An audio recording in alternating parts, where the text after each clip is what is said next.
Alright. Hey everybody, Lenny Ghoul here, and today we are, make sure this is set, yep. And today we're gonna stream the announcement of the GGG Live Mirage.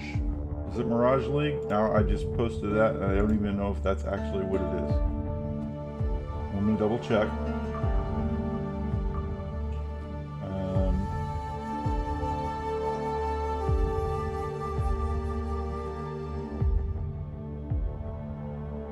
Mirage, yes, okay.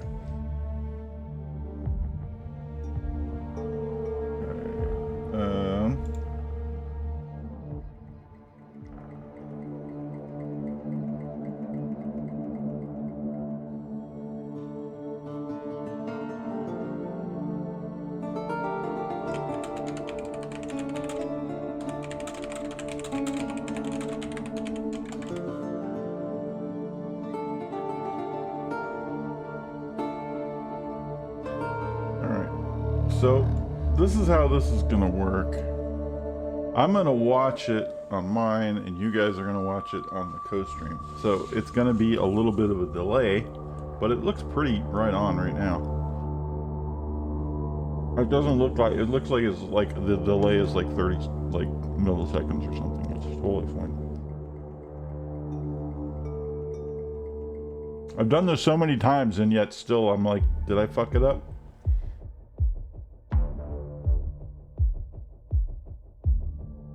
Can you hear the stream?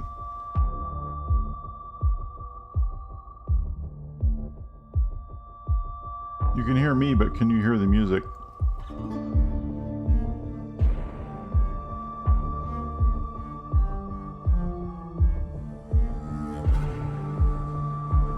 It should be. I'll turn it up a little bit.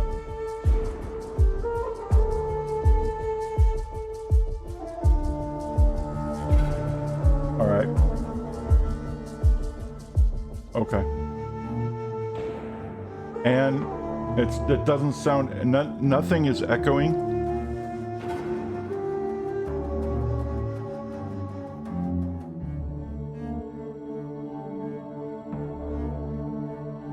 I mean, any, like abnormally. Doesn't sound off, there's not like a...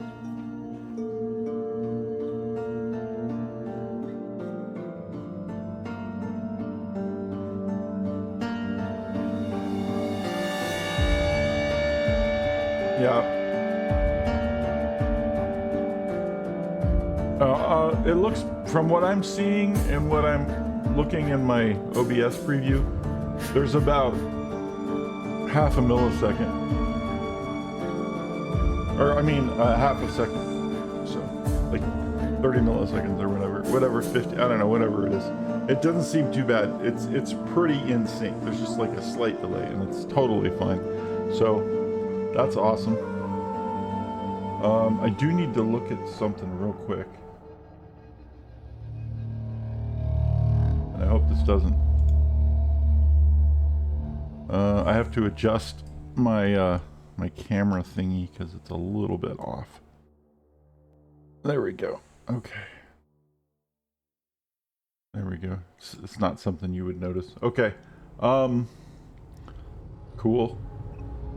And then I need to... I should probably post a thing on Twitter, right?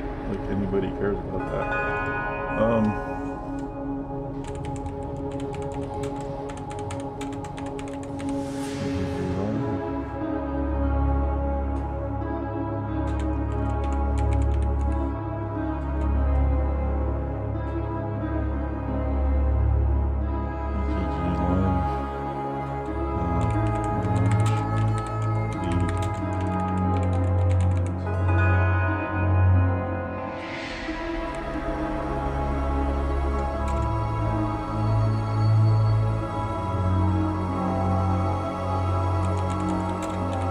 Here for free drops.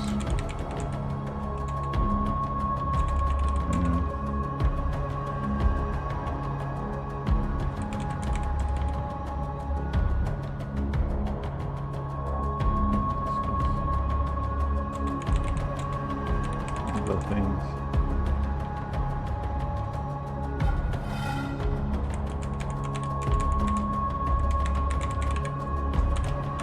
I'm setting up my thingy real quick so I can, so maybe somebody, a passerby on Twitter manages to decide to look in for some reason, which has like never happened before, except to so many viewers.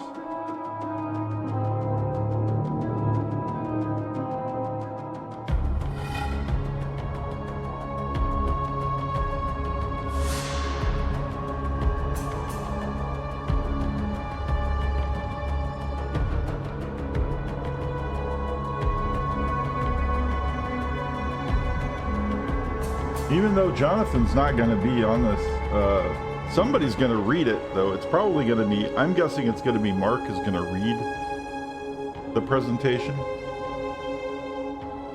And then, but there's no interview afterward, I think. Or it's like the interviews are coming later instead of normally. And they're going to be with Octavian and some other dude who's also like used to be gamer turned dev,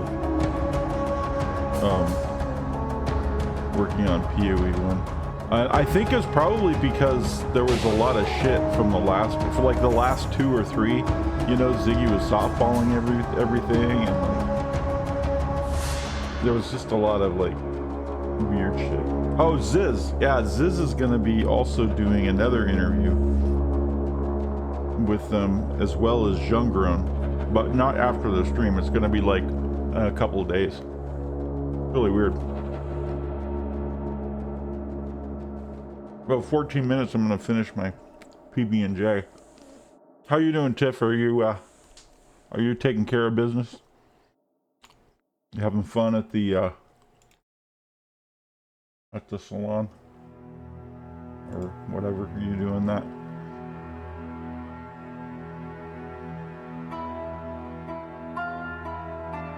Are you getting your nails did?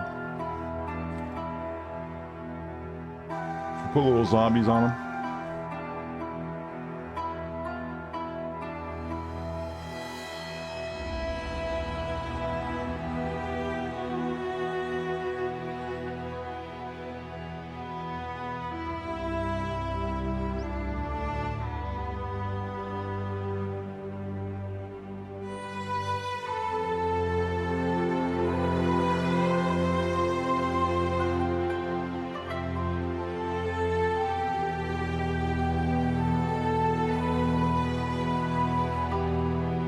I turned the blurps off temporarily so I don't get like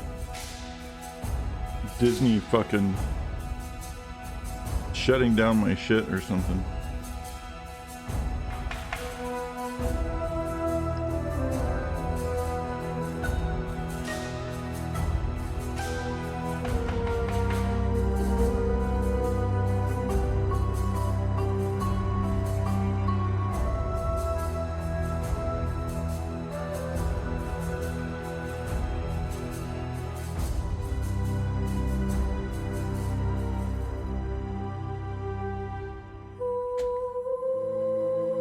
I really like that one though. I'm just gonna, what I'm probably gonna do is go back to just turning the game sounds off.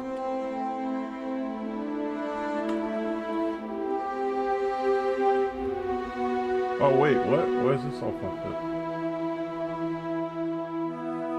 Oh, it's for the ad. It'll go back, okay. There it goes.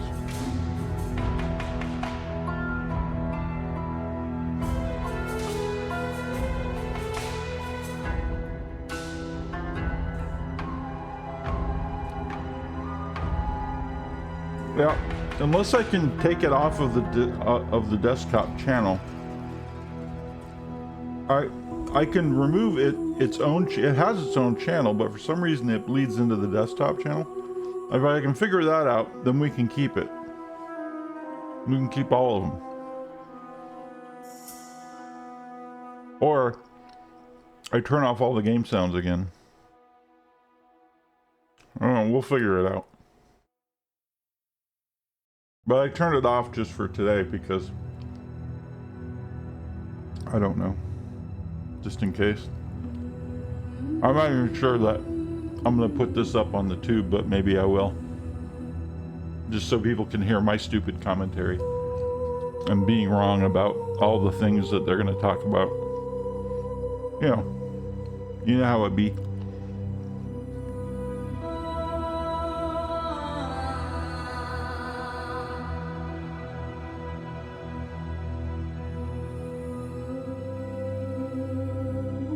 So, here's the bingo card. I didn't do a bingo card. I should have done a bingo card. Here's the bingo card speculation. Kirak is gone.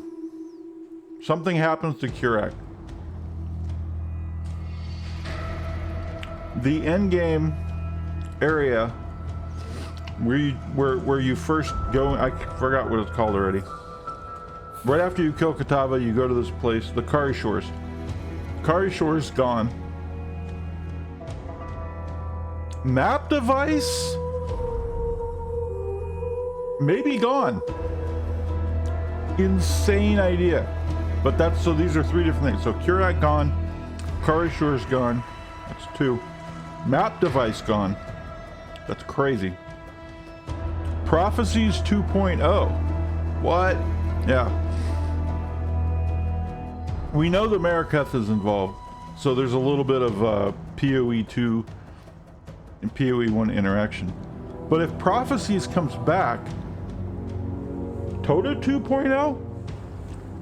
Gearing up for Tota to go into PoE 2?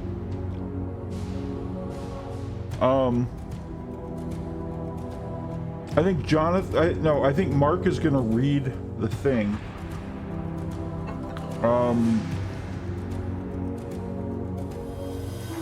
Possibly Octavian. That would be actually cool if Octavian did it, but I think Mark's gonna read the thing.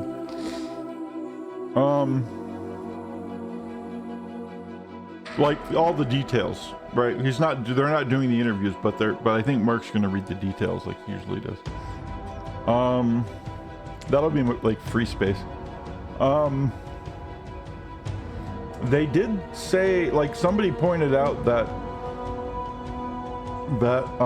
all of the like things that we use to convert our maps into other maps were missing from the currency exchange quality of life video. All these orbs, horizon orbs, gone. Anything chisel's gone. My idea. These are more bingo card things.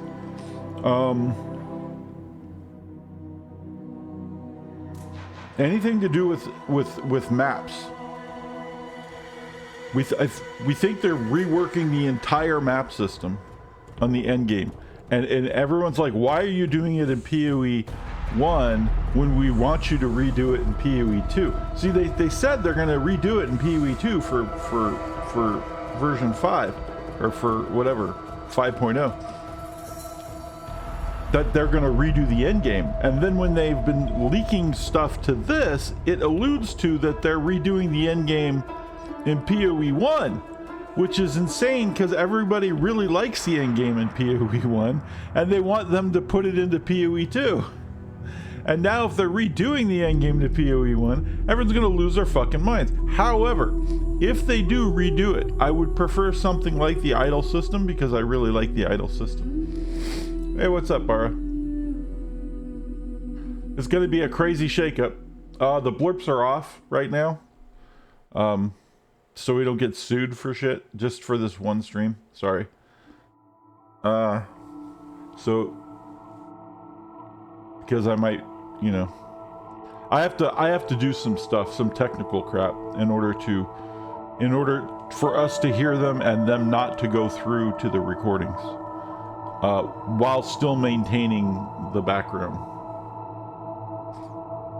So, I know, it's all crazy. Anyway, so what we say, so the speculation is the entire endgame is getting completely reworked in PoE 1. which is insane because everybody wants the end game. They said they're going to do it in PoE 2, right? But all of the teasers that they've shown sort of allude to they're going to rework the entire end game in PoE 1, which doesn't make sense, but we're going to find out in 6 minutes. And it could be like I think Curek's gone. I think the map device is gone. I think anything to do with maps is gone. It's because Horizon orbs are gone, and like things and scouting reports are gone. And scouting reports are literally Curek missions, right? And Curek is all about the map device. Even in the previous versions of the end game, before we got the big Atlas tree, Curek was the guy you met after you killed Katava, even when you went directly to Orioth instead of into the Kari Shores. When you killed Katava, you would enter Orioth and everybody was celebrating, and Orioth had this like people everywhere, and it was a great, like, everybody was glad that Katava had fell. And then you talk to Curek, and he takes you, and you go look at the map device, and then like it blows up and like kills his brother or something. I don't, there's something weird happens. And then like you get the map device in your hideout, and you go to this, you said meet me in the hideout. You go to the hideout, and then like you use the map device from that point on. He's like, I need you to go through the Atlas and find my brother, and then like that did like a bunch of other things. And then when they did the Kari Shores, like it's like, okay, well now you're going through the map device still, but you're looking for new shit. And then the latest one, you're still doing that, but you're doing it with these memory strands, which is all weird. And Zana's there, and Zana's like, this whole Atlas is insane and then corrupted, and it's leading to all the problems in the world. So we think that this is going to end with the Atlas is gone, and they're going to do something totally different. That's complete speculation. So Mark is probably going to explain the league, because that's what he usually does for PoE 1. After the presentation, there's not going to be an interview, so we probably won't see John at all today. And they're going to do 2 interviews with other developers. Octavian, who used to be a really good streamer and like a really good PoE player, and he ended up working for GGG, and now he's like one of the lead devs at GGG. Like he's rose through the ranks really high. Guy's awesome. So he's giving interviews about this stuff in a couple of days with Ziz and Zhang Ron, as long as him and another developer that I don't know. Zhang Ron is like crazy toxic as fuck, so I'm really surprised they're doing one with Zhang Ron. Oh no, Cute Dog is toxic. Zhang Ron, yeah, see those, so there's 2 Zhang Rons. There's toxic, racist, crazy Zhang Ron, who's like just totally insane. And then there's like YouTube video Zhang Ron, who's completely informative. And so like, it's the same guy, but when you watch his streams, he's insane, and when you watch his YouTube videos, he's very articulate. So I don't know which one we're gonna get when he interviews Octavian, but because he's interviewing Octavian, it's probably gonna be chill, because everybody loves Octavian. Like, nobody has a bad thing to say about Octavian. He's a great streamer, everybody loves him, he's a well-respected guy, you know.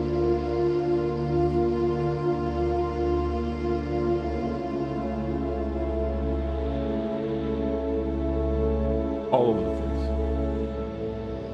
You don't have to be silent. I'm just letting you know what's going on. I want you to talk. This is a conversation. We're supposed to have a conversation. That's the whole point of me streaming this, so that we can all talk about these things. I'm just letting you know what's going on. I'm catching you up to speed.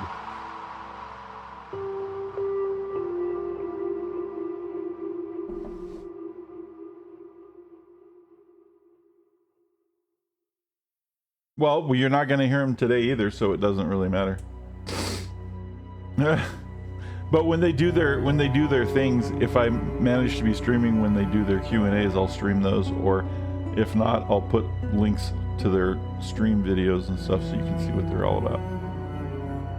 But we're not going to talk to them today anyway. Like I said, there's not going to be an after presentation interview from what I'm told. There's just going to be the presentation, and we can comment on the crazy shit while they go through it.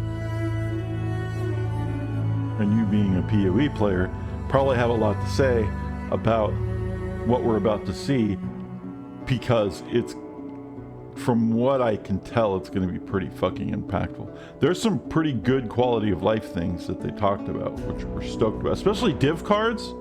When you see the div card thing, oh my god, dude, like they made it so much easier to do div cards.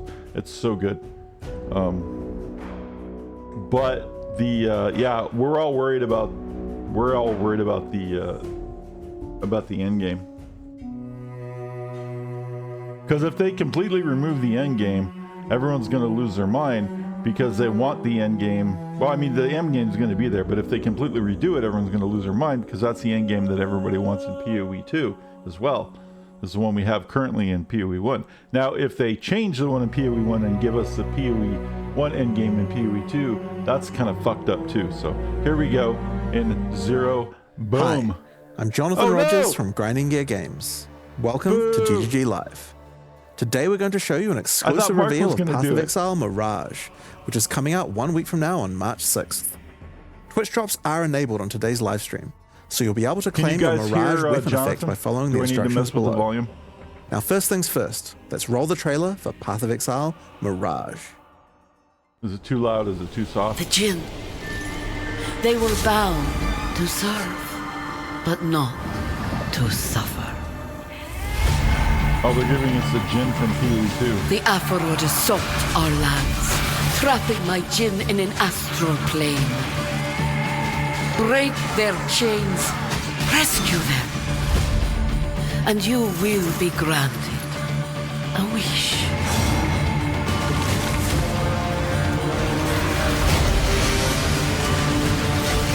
Treasures.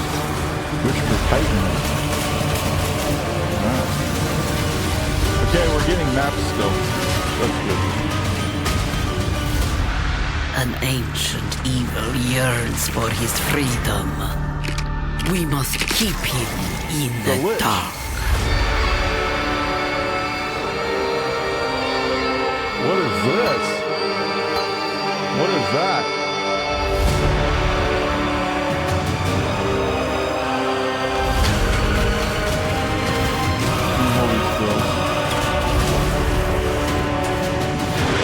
Exceptional support then. What? The Atlas fractured. No! No! Oh god, we hated the fractured Atlas. Don't bring the fractured Atlas back. Why did they do that? Oh god, I'm gonna kill myself. I'm not really gonna kill myself. No, dude, the fractured Atlas. Do you know how many years we had to deal with the fractured Atlas until we finally got an unfractured Atlas? Regions suck, dude. In today's stream, we'll take you on a deep dive into Path of Exile Mirage, where you'll unravel ancient mysteries, unlock new powerful rewards, and become part of the eons-old story of the Winter Sekima. There are also significant in-game changes coming alongside Mirage, including a progression of the in-game storyline, a new in-game Atlas system, and as always, new rewards to match.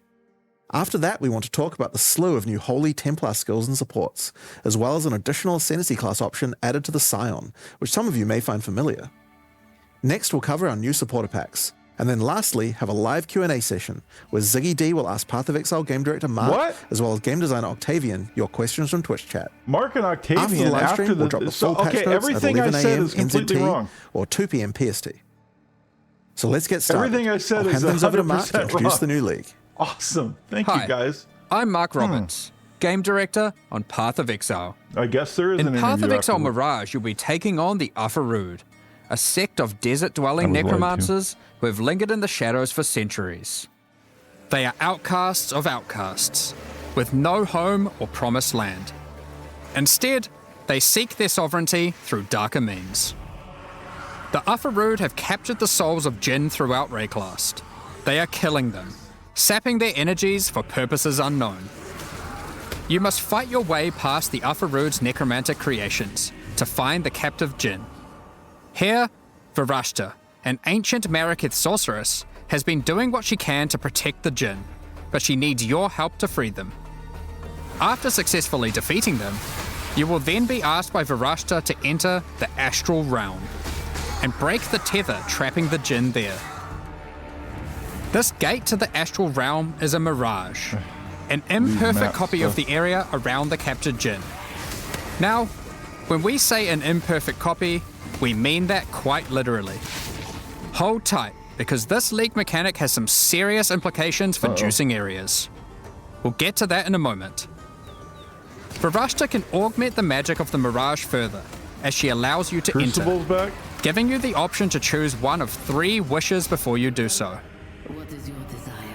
These wishes are modifiers that will apply to the mirage area and have some pretty potent outcomes. There are wishes that grant extra rewards, such as the wish for glyphs, which Are you guys causes sure all that the, portal stream isn't and too wisdom loud? scrolls in the mirage looks really to loud on instead my drop thing. as other currencies. Or wishes that will spawn rewarding enemies, such as the wish for avarice, which replaces a number of packs in the area with gilded enemies that convert their equipment drops to gold. And wishes that can grant you extreme power while inside the mirage, such as the wish for souls or the wish for godhood, which allow you to consume the souls of your enemies or make you completely unkillable, while within the mirage, of course. Each wish is also marked with the sigil of one of 3 powerful Jinn: the Sand Jinn, Fire Jinn, or Water Jinn. Depending on the sigil chosen, monsters within the affected mirage will have a small chance to drop one of 3 new coin currencies: a coin of knowledge, coin of power, or coin of skill. Each of these coins can be used on a max-leveled skill gem, corrupting it and augmenting it with a random support that matches the color of the coin used. Only one skill that is imbued this way can be socketed into a given equipment item at a time, meaning you cannot have 2 imbued skill gems in your body armor, as an example. Choose what you wish. That's one of the rewards, but let's get back to the area-to-area mechanic. For you. Once you've made your choice of wish, enter the mirage and fight your way through the monsters and astral hazards to find the tether holding the Jinn. Shatter this chain to free the Jinn, step by step weakening whatever dark plans the Ufarud may have for Rayclast. Wishes are not the only value a mirage has to offer to an enterprising exile. As we mentioned earlier, mirages are an imperfect copy of the area the Jinn occupies in Rayclast, and it will copy almost anything, as long as it's within the domain of the Jinn. Mirages created from an endgame map, for instance, will have all Scarab, Atlas, and map modifiers the area had. Okay. Mirages created next to a strongbox will have a new strongbox ready for you to open. Really? Blights can be defended again. Yeah, see, this feels like Legions Kringle fought League. once more, and so on. Effectively, you get a portion of your map to when play you went a into second the other time. dimension and then killed the And monsters everything and you then did to went back enhance the into normal content of dimension. that map applies in the Mirage too. These recreated copies of League mechanics, however, have been warped into reality by the power of the Mirage. And this has some side effects.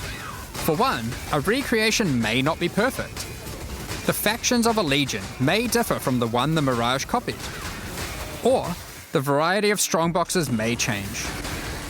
More importantly, the mechanic may be empowered, with new threats and rewards that are customized to each mechanic and are only available when doing that mechanic in the Mirage. For example, Ultimatums recreated in Mirages will have new threatening modifiers added to the usual pool. Sounds like this Restless is gonna Ground be totally can raise busted slain enemies to fight again, if you like spend a whole hell of a or lot of time Quicksand will figuring grasp out at your what to do. ankles. Which As a is reward for pretty these new standard, right? threats, Mirage Ultimatums can provide the new Sinistral or Dextral Catalysts. These catalyze jewelry with increased effect of either prefix or suffix modifiers. As you can imagine, there's a lot of potential here. Another example is that Kalgurin ore recreated in the Mirage has a chance to be replaced by a Thaumaturgic Hourglass, a powerful magical device that your Kalgurin friends can mine in order to obtain vast quantities of Thaumaturgic dust. Blight encounters recreated in Mirages have one of their lanes replaced by Ufferrude enemies, infested with Blight. This lane can reward a new base type, the Cord Belt. The implicit of this belt allows it to be anointed, causing it to grant a passive tree notable of your choosing. Oh, really? Anointed belts, baby. As a quick note, Imprisoned Djinn will generally be near the content they can empower in the Mirages, so you don't need to worry too much about getting lucky with where your content generates in an area. As the campaign doesn't generally contain too much additional League content for the Mirages to empower, we've gone and added a whole bunch that will force spawn near the Djinn, so your campaign experience will double down on being more action-packed and rewarding. Now, of course, if you're traveling through Mirages, encountering new enemies, and slaying them, you can expect to find some new uniques. The Ufferrude are not only torturers, but thieves, and have over the centuries stolen away priceless Marraketh artifacts. Using their powers of rot and disease, they have twisted these items to suit their own purposes. Flesh Render is one such artifact, an ancient and exquisite Marraketh blade that has been tarnished and befouled. Its rusted and jagged edge is perfect for poisoning and withering your enemies. However, Varashta has in her command the power to restore these once lost Marraketh treasures to their former glory. Acquiring a coin of restoration by slaying monsters in Mirages allows any unique obtained from the Ufferrude to be transformed into its Marraketh counterpart, its glorious original form. That is funny. Flesh Render, for example, transforms into Sky Sunder, the original Marraketh blade that radiates with the glowing heat of the desert sun. When you ignite monsters, Sky Sunder reflects that ignite back to you, which proliferates to nearby enemies in a massive area. If you meddle with the affairs of the Ufferrude for too long though, you may draw the ire of the Mirage League's new in-game boss, Suresh of the Weeping Black. Suresh also has a set of powerful, exclusive items, yours for the taking, if you're able to defeat him. So that's the Mirage League. Now, to face all the new evils, you might want some righteous skills, some holy skills. In 328, you'll have access to a slew of new options to bring divine devastation and return the faithless to their rightful graves. We're also introducing some supports to go with them, as well as some new transfigured gems. Let's go over a few examples. With Holy Hammers, you slam the ground to call down a Hammer of Justice from the sky. Stuff like we thought they did. If this hits an enemy, an additional Holy Hammer will cascade forwards, which itself can further cascade, and so forth. Expending a power charge when using the skill will call down an additional 2 hammers, which can also cause cascading slams. The more numerous your foes, the more instruments of holy judgment. Yeah, we saw that. Sweep is an old skill. In fact, it is so old that it's one of the very first skills ever implemented in Path of Exile, over 15 years ago. It's been long overdue for some attention. With 328, it has been reworked into Holy Sweep. This skill converts some of your physical damage to lightning, with shiny new effects to match. Some enemies struck by the initial sweep will have hammers of light batter them from above. These hammers cause area damage where they land, so clustered enemies are demolished by repeated impacts. So When did you see successfully that hitting an that I enemy was with wrong Holy and there Strike, was gonna be an you'll interview summon after the forth a thing? floating holy armament, So a you'll be glowing able to mace see that who follows you Octavian is. closely. These weapons are minions, and will attack with Holy Strike themselves whenever you do. These holy armaments will copy the stats of your main hand weapon to deal their damage. Stand against your foes with Shield of Light, a retaliation skill which will allow you to unleash a cone of holy light upon enemies after blocking a hit with your shield. Additional cones of light So, will also there's pour stuff we forth from don't your know nearby yet allies that when you I hit guess with they're the gonna skill, talk about allowing you the to recruit game your holy mechanic-wise. army It's probably to not create purging league-wise, light. but it's probably changes to the actual Divine game because Blast emits a beam of holy light from your shield, They coalescing into a hovering ball of energy. They purposely A few moments put later, a lot of this unstable orb stuff into the bursts, teasers exploding that are outward with completely divine power. confusing, that Hello supports that melee say- attacks, that imply a lot causing of them to things that we inflict a haven't new heard, so debuff, we'll see. Hallowing Flame. So there's going to be more changes Hallowing after Flame they builds talk up as about these charges skills. on enemies, getting consumed when attacked. Consuming a stack of Hallowing That Flame hammer is pretty gives dope the too, attack by the that way. consumed That it was pretty a significant Boom, amount boom, of boom, extra boom. fire damage. But only those who did not inflict the Hallowing But all Flame these skills look are the able to same. consume it. Perfect for those of you who enjoy a more supportive playstyle I with your think army of holy The sentinels. reason is because D4 or released the friends, Paladin, when they're online. and so they're trying to release a bunch of Paladin We've skills. Maybe also we're gonna added get a sources Paladin of in this PoE debuff too. to a number of other places, such as unique items Or is it cluster it's jewels, gearing up for the Templar being in PoE 2 and the Guardian version 5 Ascendancy maybe. class. Ah, there it is. They're changing the Guardian again. We also have another batch of Wait, new what did that say? transfigured gems, with many of these being variants for gems which previously had none. One example is the Shockwave Totem of Authority, which casts its higher damage dealing Nova at your location instead of its own. You might also enjoy Orb of Storms of Squalls. These storms warp directly to I missed targets what when he you said about use the lightning Guardian. skills, and arc lightning upon doing so. This gives you a mobile storm of destruction I guess we'll that find out. follows you as you dive into battle. We'll leave the rest of the transfigured skills for you to comb through in the patch notes. Speaking of the patch notes, as always, we go. we love to shake up the meta, so we've done a bunch of balance adjustments to a few other things as well, such as a pass on bloodline classes, expanded the passives available to the Templar section of the passive tree, and various improvements Whoa. to existing holy themed skills such as Static Strike, Yeah, that's see because the Templar Holy would Flame basically be Totem. a Paladin. and Dominating Blow. So they're just reworking the Templar because We're the also Templar doing has our to come usual out soon. improvement to some of the least played And so Ascendancy does classes. the Shadow for PoE 2. This and time there's with a the Shadow. focus on Guardian and Warden. So they're Speaking adding of the Bloodline Ascendancies, Ascendancies let's into your talk regular about the Ascendancies. Scion That's cool. and her new Reliquarian Ascendancy class. For those that have played the Legacy of Freesia events, this class will seem familiar. This The is gonna be Reliquarian is a learned busted Scion as that has studied fuck. history at the Oriath Academy. If this is She what is I a think part it of a is, secret society of probably Oriathans, just gonna play dedicated to Science for the collecting rest of and time. discerning the strange properties of unique items. All of her passive powers come from these unique Yep. items, found from throughout Rayclast. but they After reuse them, ascending, so which items first are they? select the power of a unique armor. Victario's influence increases the level of all your auras and gives them a much larger area of effect.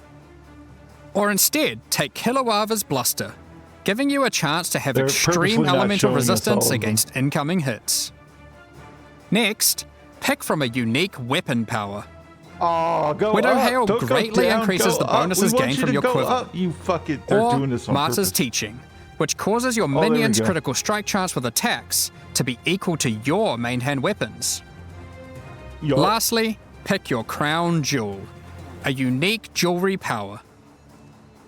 Astral Projector causes Nova spells to cast Log from in, enemies dude. rather than from yourself. Or take Astromentus, simply giving you a huge boost Yes! to all your attributes. Yeah. Due to all the ways you can mix and match unique Attribute powers, problems the are Reliquarian over has more forever. flexibility in how you build it, compared to any other ascendancy class in the game. Are you kidding me? Now, Our obviously, plan going forward is for the Reliquarian to not be a static ascendancy class. And between each expansion, the unique powers which are offered will change. If you don't like what she offers this expansion, hopefully she'll have the power of your favorite unique item in the next one. So you can then use time just to a move on to the amulet end game. on whatever you like. That is so huge. With this expansion, we are aiming to liven up the end game, giving players new experiences, strategies to leverage, and streamlining or removing the more frustrating tasks. Extensive changes will be coming to the Atlas and how you engage with maps, without interfering with the beloved core experience that has made mapping so successful. Changes to maps. In the last few endgame updates, you experienced Zana's story, how she helped defeat the Elder, tried to stop exiles from going mad in the Atlas, and faced new threats pouring forth from it. In the most recent expansion, she eventually realized that there was only one way forward: to destroy the Atlas. And it looks like we're going to get regions Zana's again. recent actions have now weakened the already strained and tattered edges of its realities, reshaping how we interact with the Atlas entirely. To explain how this changes your interactions with the Atlas, we first want to establish some context while having a bit of a trip down memory lane. 27 expansions ago, back in Path of Exile 3.1.0, the War for the Atlas, you remember this we had a mechanic on the Atlas where the Shaper and Elder were engaged in war.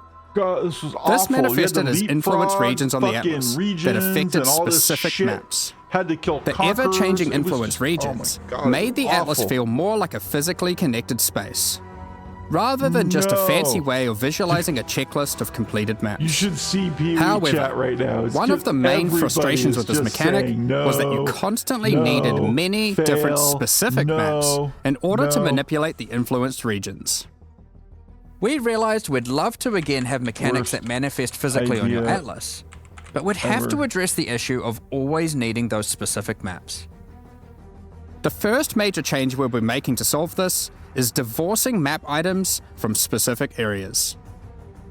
Well, that's As an good. example, I mean, they should have done that already. Instead of having a Mesa map, you will now find, say, a Tier 10 map. To open a Mesa map now, just locate and select Mesa on your Atlas, this is PoE put in your map 2. item, click activate, and you're good to go.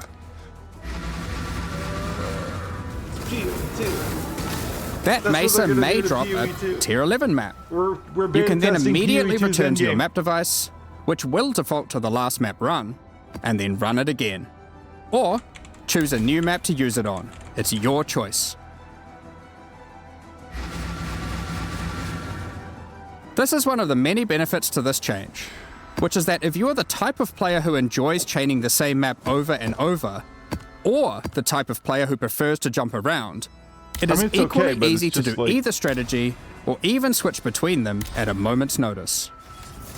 For example, if one day you're farming burial chambers, hoping to eventually get a headhunter from divination cards, and you decide you need a change of rhythm, you can seamlessly swap to your boss farming Atlas tree and spam Mesa for peak boss killing efficiency.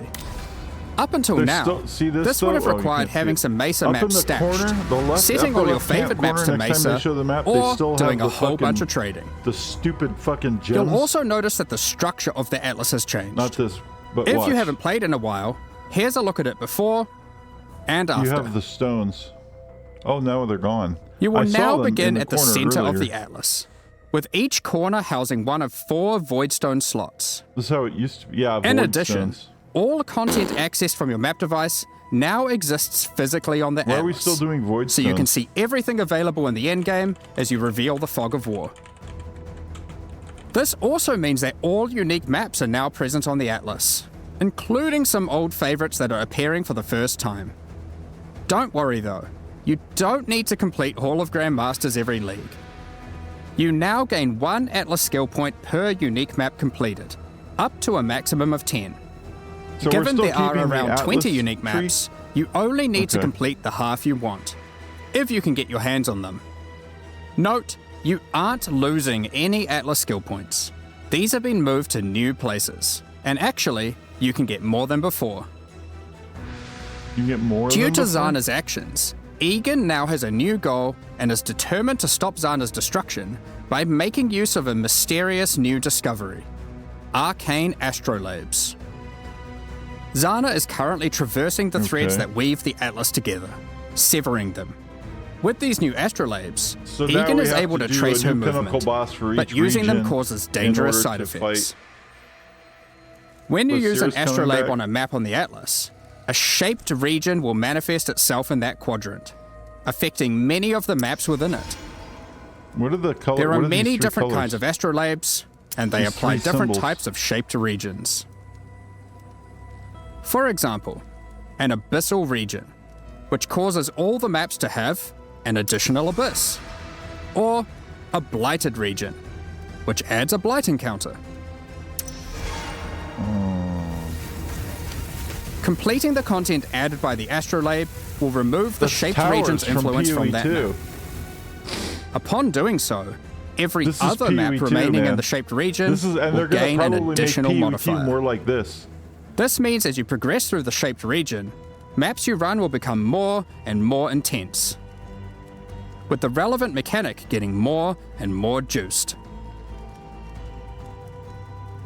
Finally, at the end of the region Wow, of maps, everyone's gonna once be you have totally successfully fucking rid the confused now. Atlas of the shaped region, I'm confused. Egan will take you to one of 4 memory vaults, where there are powerful rewards to be had. He cares only for the knowledge hidden within that vault, so any items are yours for the taking. Each vault is associated with a specific quadrant on the Atlas, Winter so you're Weave. able to That's the target new a ring. certain vault if you're wanting to try get a specific type of reward. One such vault is the Archon's Vault, where you'll be rewarded with powerful unique items. Have that. Or the Zealot's Vault, to acquire valuable currency items. Divine orbs. This new shaped region system is one that promotes running many different maps. But for players that want to engage with this new system while still wanting to run the same map over and over again, the synthesized stability keystone on the Atlas tree enables exactly that. Okay. With all the new endgame changes, we thought it would be also good to mention some handy tips and tricks for quickly Yeah, navigating the new Everybody Atlas. in chat is saying save. When 'cause they're using all the gonna map use device, it, the 'cause they don't Atlas wanna do the defaults new to your shit. previously run map. So running the same map over and over is as few clicks as possible. All the juices. You can saved? Oh, right-click that's good. unique maps or map fragments in your inventory to automatically open your Atlas to that location with the map already placed and ready to run. Oh, that's When good. you select a special area that requires multiple items, such as to fight at Zeri or open the Domain of Timeless Conflict, if you have the fragments to access that in your inventory, it will automatically add them to the map device in the right spot. Well, that's convenient. That's the core of the new Those are endgame. only 4. You know what? But there's a only lot 4 more in-game changes coming in only 328. Let's blast through map them. slots. Did you notice that? Over the last few expansions, we've been working on streamlining the mapping experience. And we wanted to continue to minimize busy work so you can spend more time doing what you love, killing monsters Instead of and 6. getting loot. To that end, we've made a number of changes. We won't get into too much detail, but here's a quick summary of what you can expect to have received adjustment. We've removed cartographer's chisels insane. and map device crafts entirely. The loss See? of content and loot here has been compensated for in other places. Void Stones now grant special global bonuses while socketed on your Atlas, including adding the new Originator Void Stone, which enables specific Atlas bosses to drop exceptional supports. We'll elaborate more on that in the So next in order section. to get exceptional supports, we're going to have to T17 do maps as you know it have effectively been removed.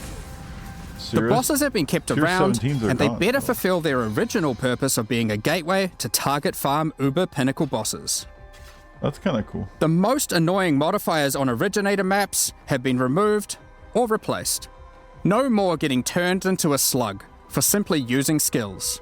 And no more will you be incapable of dealing damage periodically. Petal skills in Originator maps have been removed. However, some of their effects are now available from the altars and memory threads. Memory we still doing tiers, memory threads, though? instead I know of we're adding doing- a memory everybody thread to your hates that Atlas, memory thing. will now drop an itemized version of that thread, allowing you to save it for later or trade it at your leisure. We've added new scarabs, such as this Expedition Scarab of Infusion, which can generate some truly tempting logbooks. And for those of you looking to take on the ultimate one-on-one fight, the Anarchy Scarab of the Exceptional will place a true antagonist-level rogue exile threat on your map. Empowered by every type of Wildwood Wisp, possessed by a tormented spirit, augmented with rare monster modifiers, and affected by a shrine, this exile is not to be trifled with. What's he drop? Alongside that, we've also changed some, such as the Beyond Scarab of Resurgence, which now causes all 3 Beyond bosses to appear when a Beyond boss would spawn in your map. On top of that, we've made improvements to a number of weak Atlas Tree passives, such as Pillage and Plunder, which now grants a chance for items dropped by Syndicate members to have a Fractured Veiled mod. I'm gonna be so Check far out the behind new you. The Paths Not Taken Keystone, which means your maps on average will drop twice as many divination cards. That's alright. But which ones can drop keeps the game will be fresh, a mystery. man. Just constantly learning shit. And last, but not least, we've also made some changes to King's March shipping, such I thought it as was going down. we've swapped the rewards given by sending ore and crops. I wonder what this new port will send back. New port. Ports will now give more rewards for favoured resources, and you can even re-roll them for gold, if they're not offering what you're after. Okay. Specific ports will now reward specific tattoos and rune grafts, making it easier to target the ones you want. Not to mention, the Kalgurans have discovered several new powerful rune grafts for you to get your hands on, such as the Rune Graft of Fury, which causes you to gain rage on using a life flask, and the Rune Graft of Resurgence, which causes Arcane Surge to also grant life regeneration. We mentioned earlier about the Originator Voidstone enabling access to exceptional supports. So let's get into that, as there's a decent amount to cover. Yes, let's After get into defeating the exceptional incarnations support. of Fear, Neglect, and Dread, you will obtain the Originator Voidstone. As mentioned earlier, this Voidstone allows new, exceptional support gems to drop from many bosses across the Atlas. These new supports are an improvement over the old Awakened support system, which is being phased out. Awakened supports have long been a capstone investment for a character, but there's existed a gulf between the more interesting ones, such as Awakened Spell Cascade, which has some additional transformative effect, as opposed to some of the simpler Awakened supports, which just have slightly higher numerical values. Exceptional supports will all be transformative, serving as an additional late-game tool to customize your build around, and extending character customization and creation even later into a build's life. One of the goals here is to provide interesting build choices even at later levels and deep into the endgame. However, we are certainly not aiming to reduce top-end player power with these changes. Exceptional supports will still be super strong. If used well, they will catapult your character even further than before. So, how many are there, and what exactly do they do? There are over 40 new exceptional supports to discover, adding additional enticing drops to bosses that may otherwise have felt not as worthwhile to run, giving players extra reason to take on those challenges. For instance, from the King in the Mists, we have the Hex Toad support. This support creates areas of swampy cursed ground, which spawns toads that bounce towards enemies and then explode, dealing chaos damage.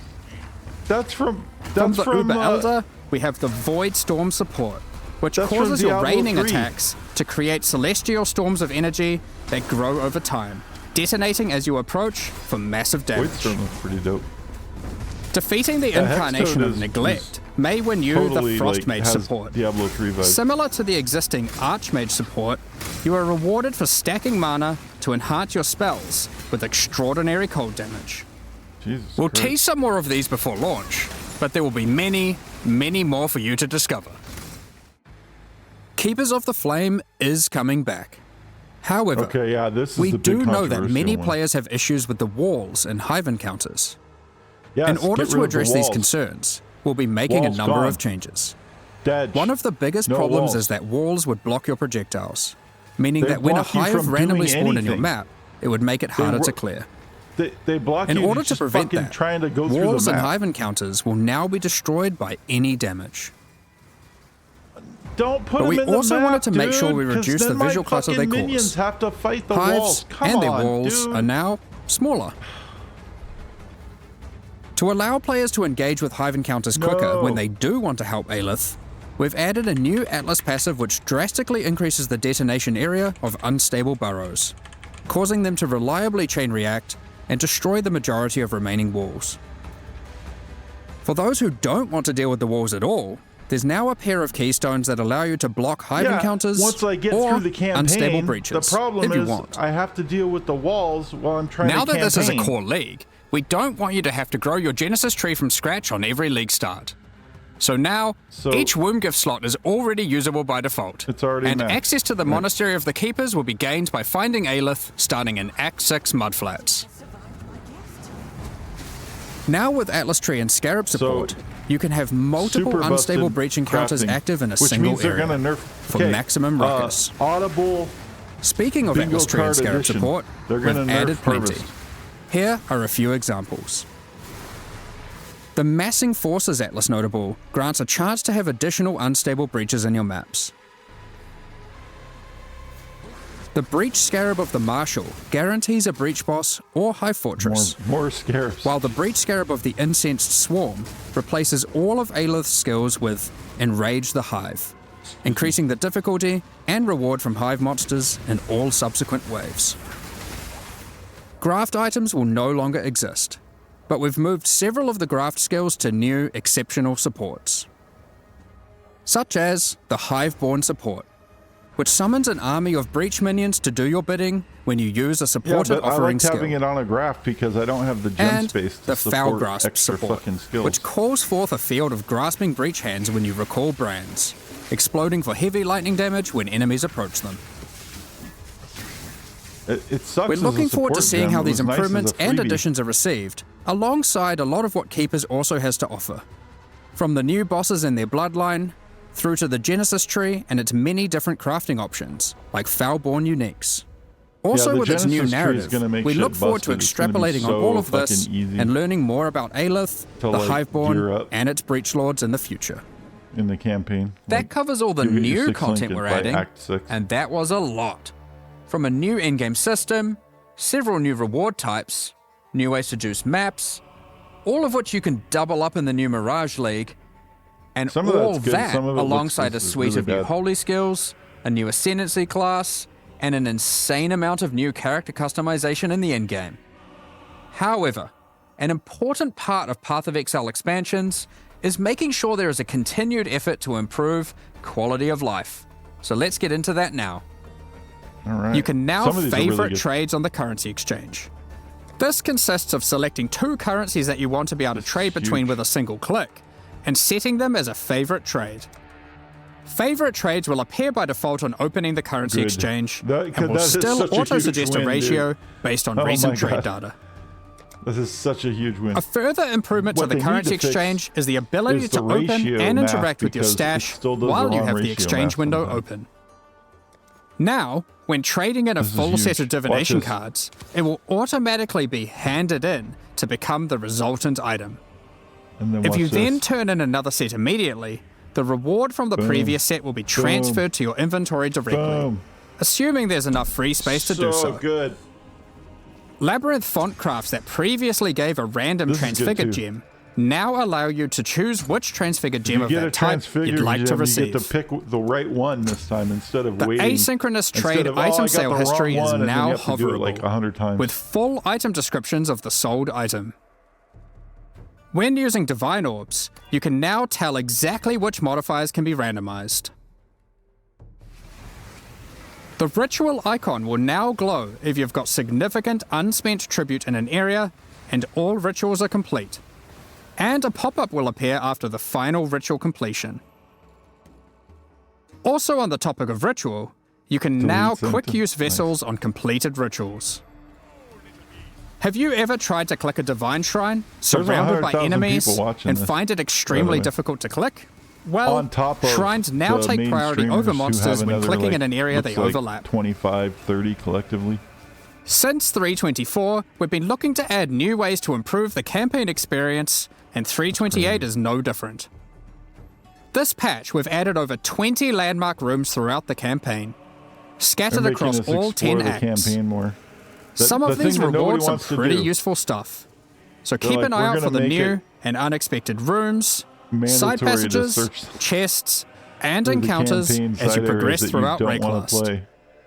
We want most of these to be a surprise, but we'll show you just one.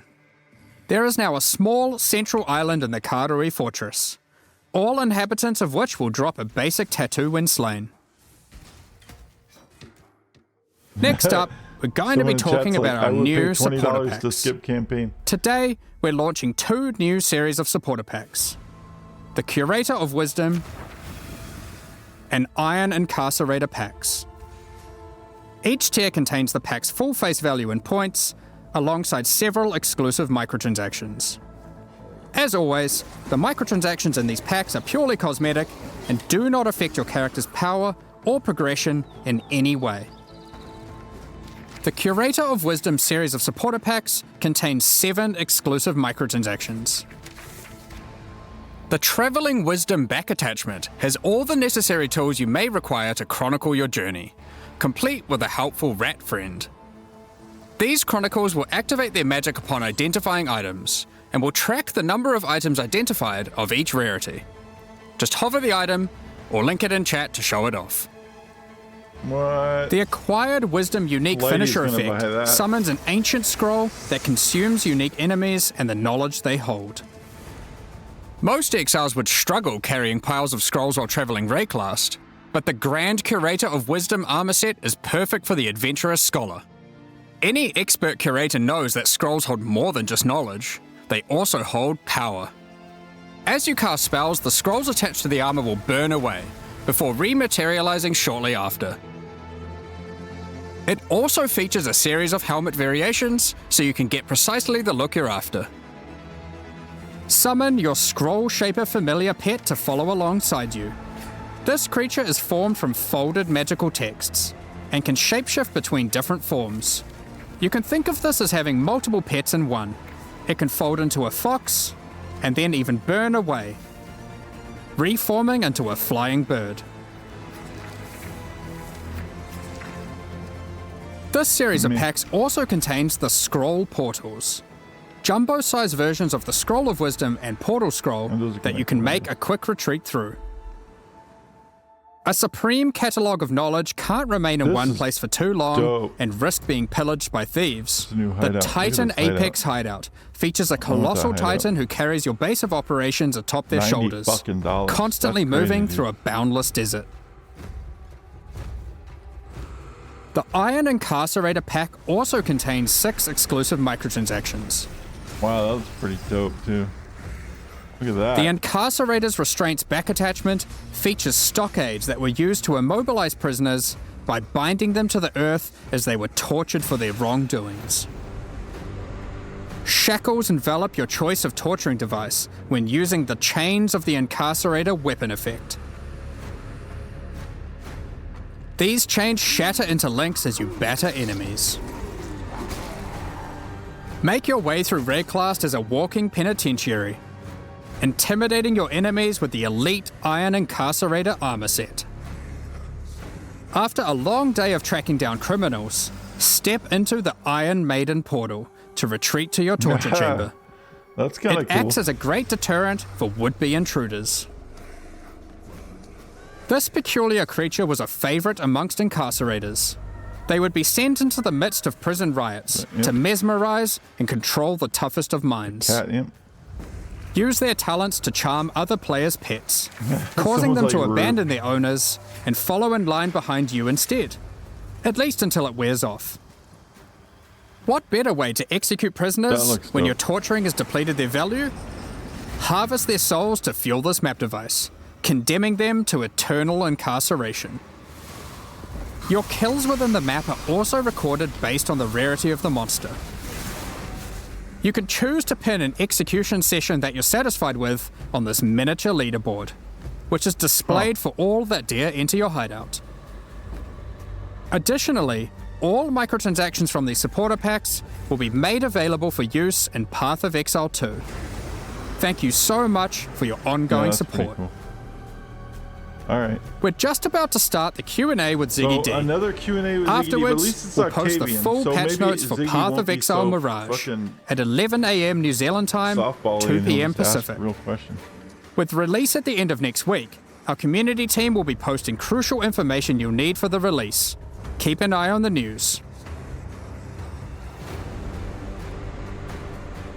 Pretty good.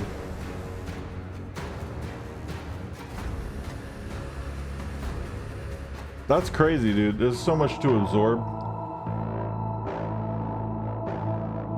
The fact that they split the Atlas up again, though, is like, I know that it's not the same for what they explained and everything. It makes sense, but like it just sucked so bad when it was separated before, and now it's separated again. And it's just like, we don't want to go back to that, you know.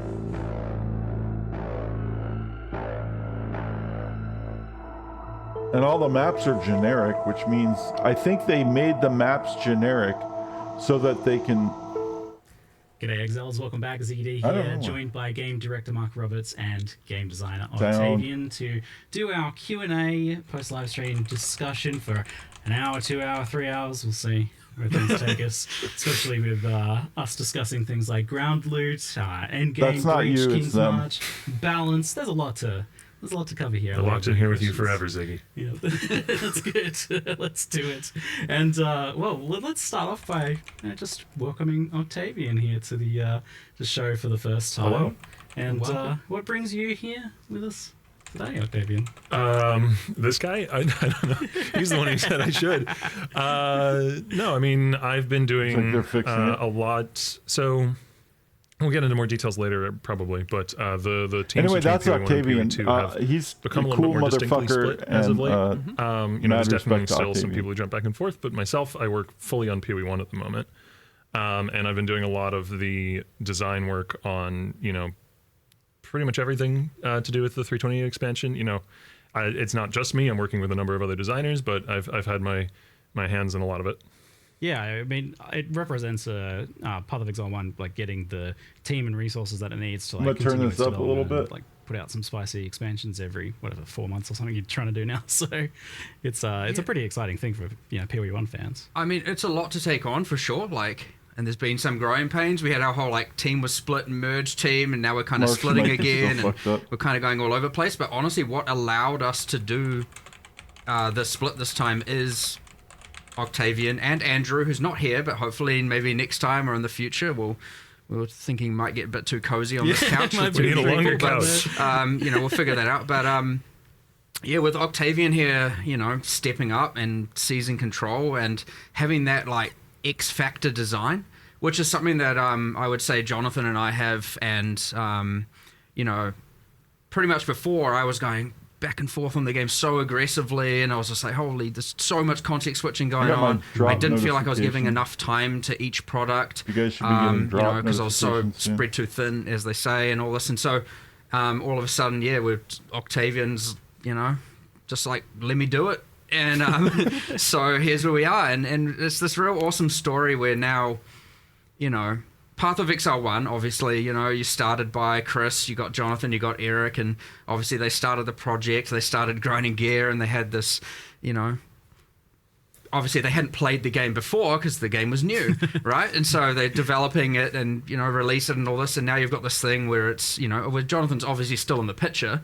but you got this thing where it's kind of like me with Octavian and Andrew, all three of us coming into the company as players through QA, now getting to this point. And so, like, I mean, a lot of what Octavian's getting is the story I got, and obviously I'm all for that because I got lucky and I'm happy about it and I love my job, and so I'm seeing this happen again. It's exciting, and yeah, it's just it's bloody cool, while also makes things easier for me, you know. I'm like way less stressed about it. I'm way less spread too thin. I get to actually focus on the quality and what we're doing, and I mean, it's just an all-round win. And first time Octavian here doing these. You'll see a lot more of them, I'm sure, unless something goes catastrophically wrong today.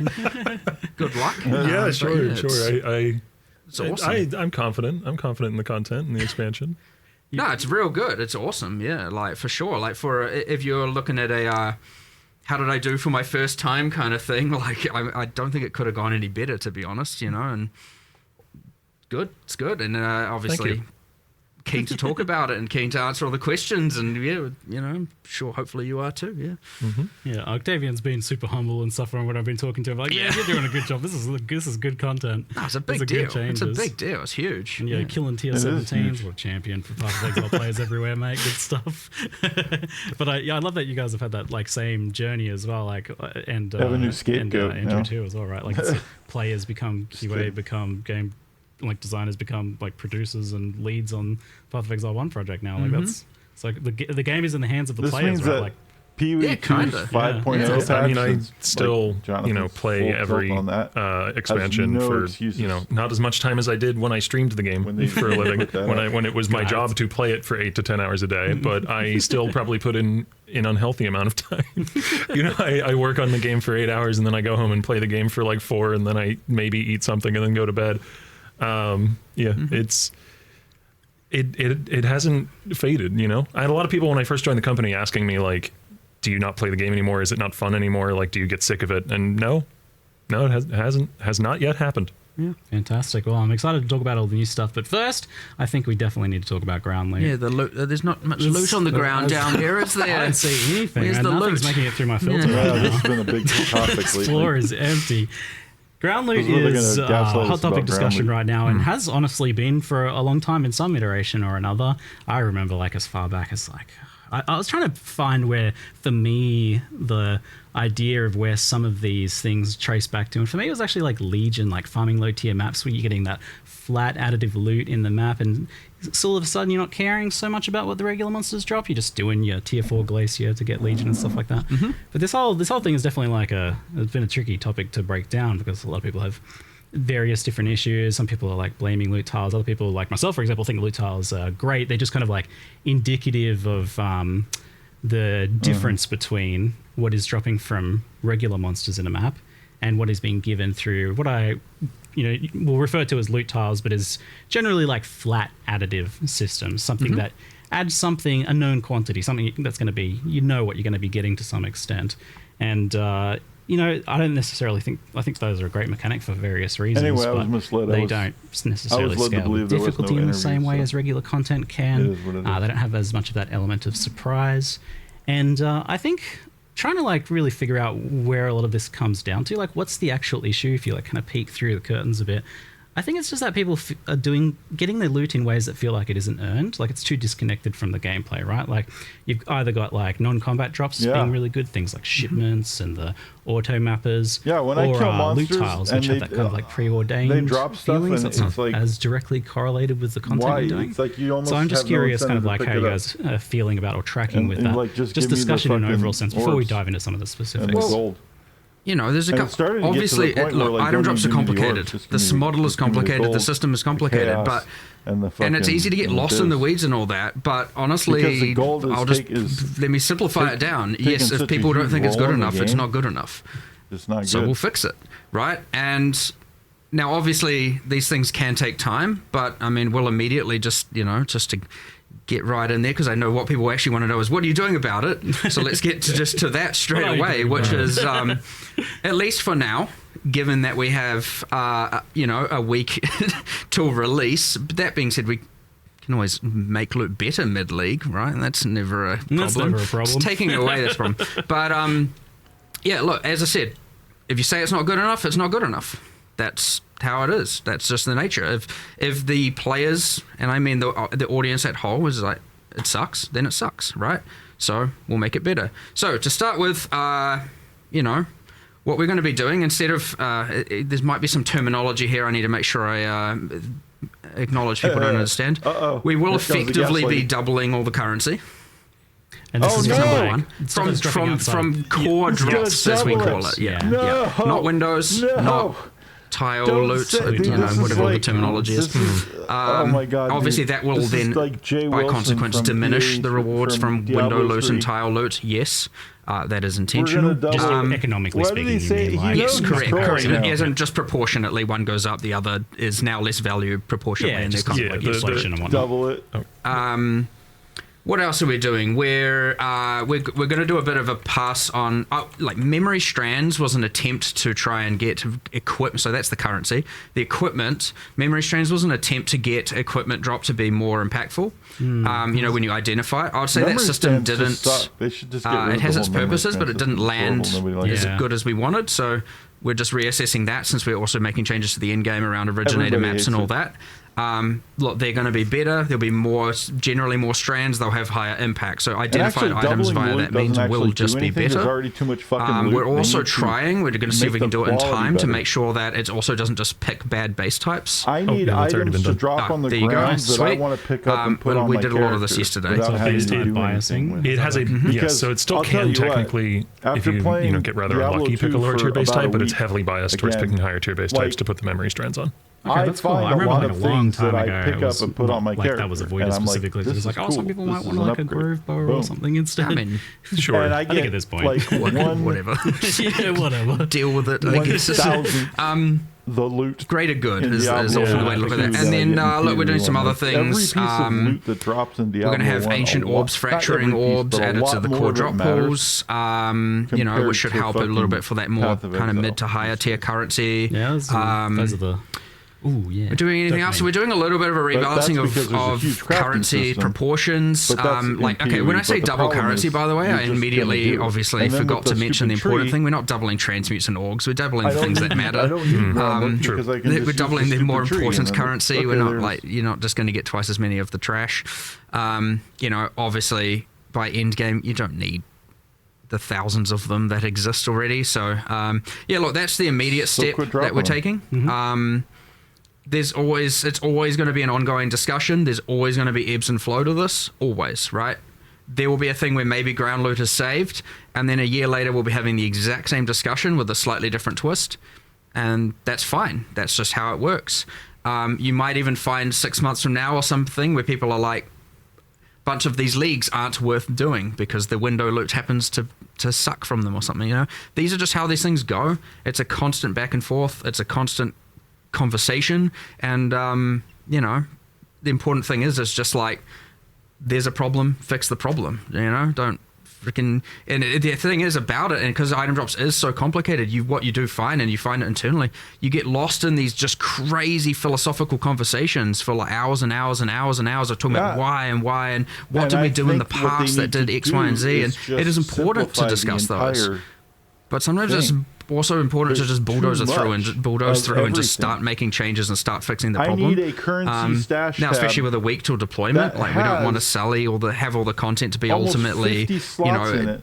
less appreciated extra because of the fact page. that ground drops suck, which, as I said, Just because there's agree. so many different types so of yeah, we're doing what we can crafting now. currency items. We'll hopefully do more later. That needs to be called down if to, that's like, what's needed. So 10. yeah, just keep telling us about it. Right? You know what I mean? Like, stuff like that. But for now, we're going to doing a Make bunch the of changes because we system can this simpler. week. We can test them this week. We can make sure them that work. we're happy with them this week. And if we do anything else, we'll let you know. Keep the complication and into the then yeah, we'll build just keep craft, going. And but not we obviously got changes to King's crafting March, of which is the obviously items. window loot. You've got changes to the items new league, I would say, is one that more favors Not generally so- things that Get aren't rid in of mobs Windows. that nobody uses, like Light Radius. And so yeah, we'll see. I don't know. Hopefully that's a good start, and we'll see where it ends up. I Get rid of guess. the bullshit mobs. Octavian, you were mentioning to me this idea that like, there's like a lot of white trash items that are dropping, and something about like that kind of effectively becoming currency was kind of the idea there. Sort Maybe of, not in a literally, way. but- So like when Mark says doubling the currency that drops, we're not like there is a total amount of weighting in the drop pool, if that makes sense. And we're not adding more weighting to that drop pool. Instead, we are subtracting it from places like, That is normal basic irrelevant. equipment that every Correct, single correct, person is hiding on their loot filter. That weighting is now going instead towards currency items. And like Mark said, specifically towards currency good items that idea. aren't like transients. There's technically not more items on the floor. It's just more of the garbage has turned into ideally now mid and higher tier currency. Yeah, so like once upon a time we had this like massive historic quantity rarity buff removal thing that occurred, and some of the numbers on that were like crazy. It was like, oh, this has 1600% increased quantity. So for the skeptics out there, like my father when I was young, who would say, I'm doubling your pay this week. Double nothing's nothing. Do you think like doubling the currency is something that has like a pretty appreciable impact on like a map to map basis, when like a lot of the time you are kind of just walking out with a couple fragments and a scarab? I mean, double is definitely still double. It's a pretty big deal, you know. There's a difference between like economic changes. It's definitely things that I you agree. feel It's definitely different to a like 6% glacial hammer buff or whatever's happened historically. It definitely will make a pretty notable difference. But and then if I don't have that case there is also an important one, and we were still actively discussing that yesterday, where we were like 300 of them. There's a little bit of wanting to make sure there's a minimum as well, especially with a certain amount of content. Like, I appreciate that a lot of people are like, you know, there's that juice up here and there's that, like, here's just your base map.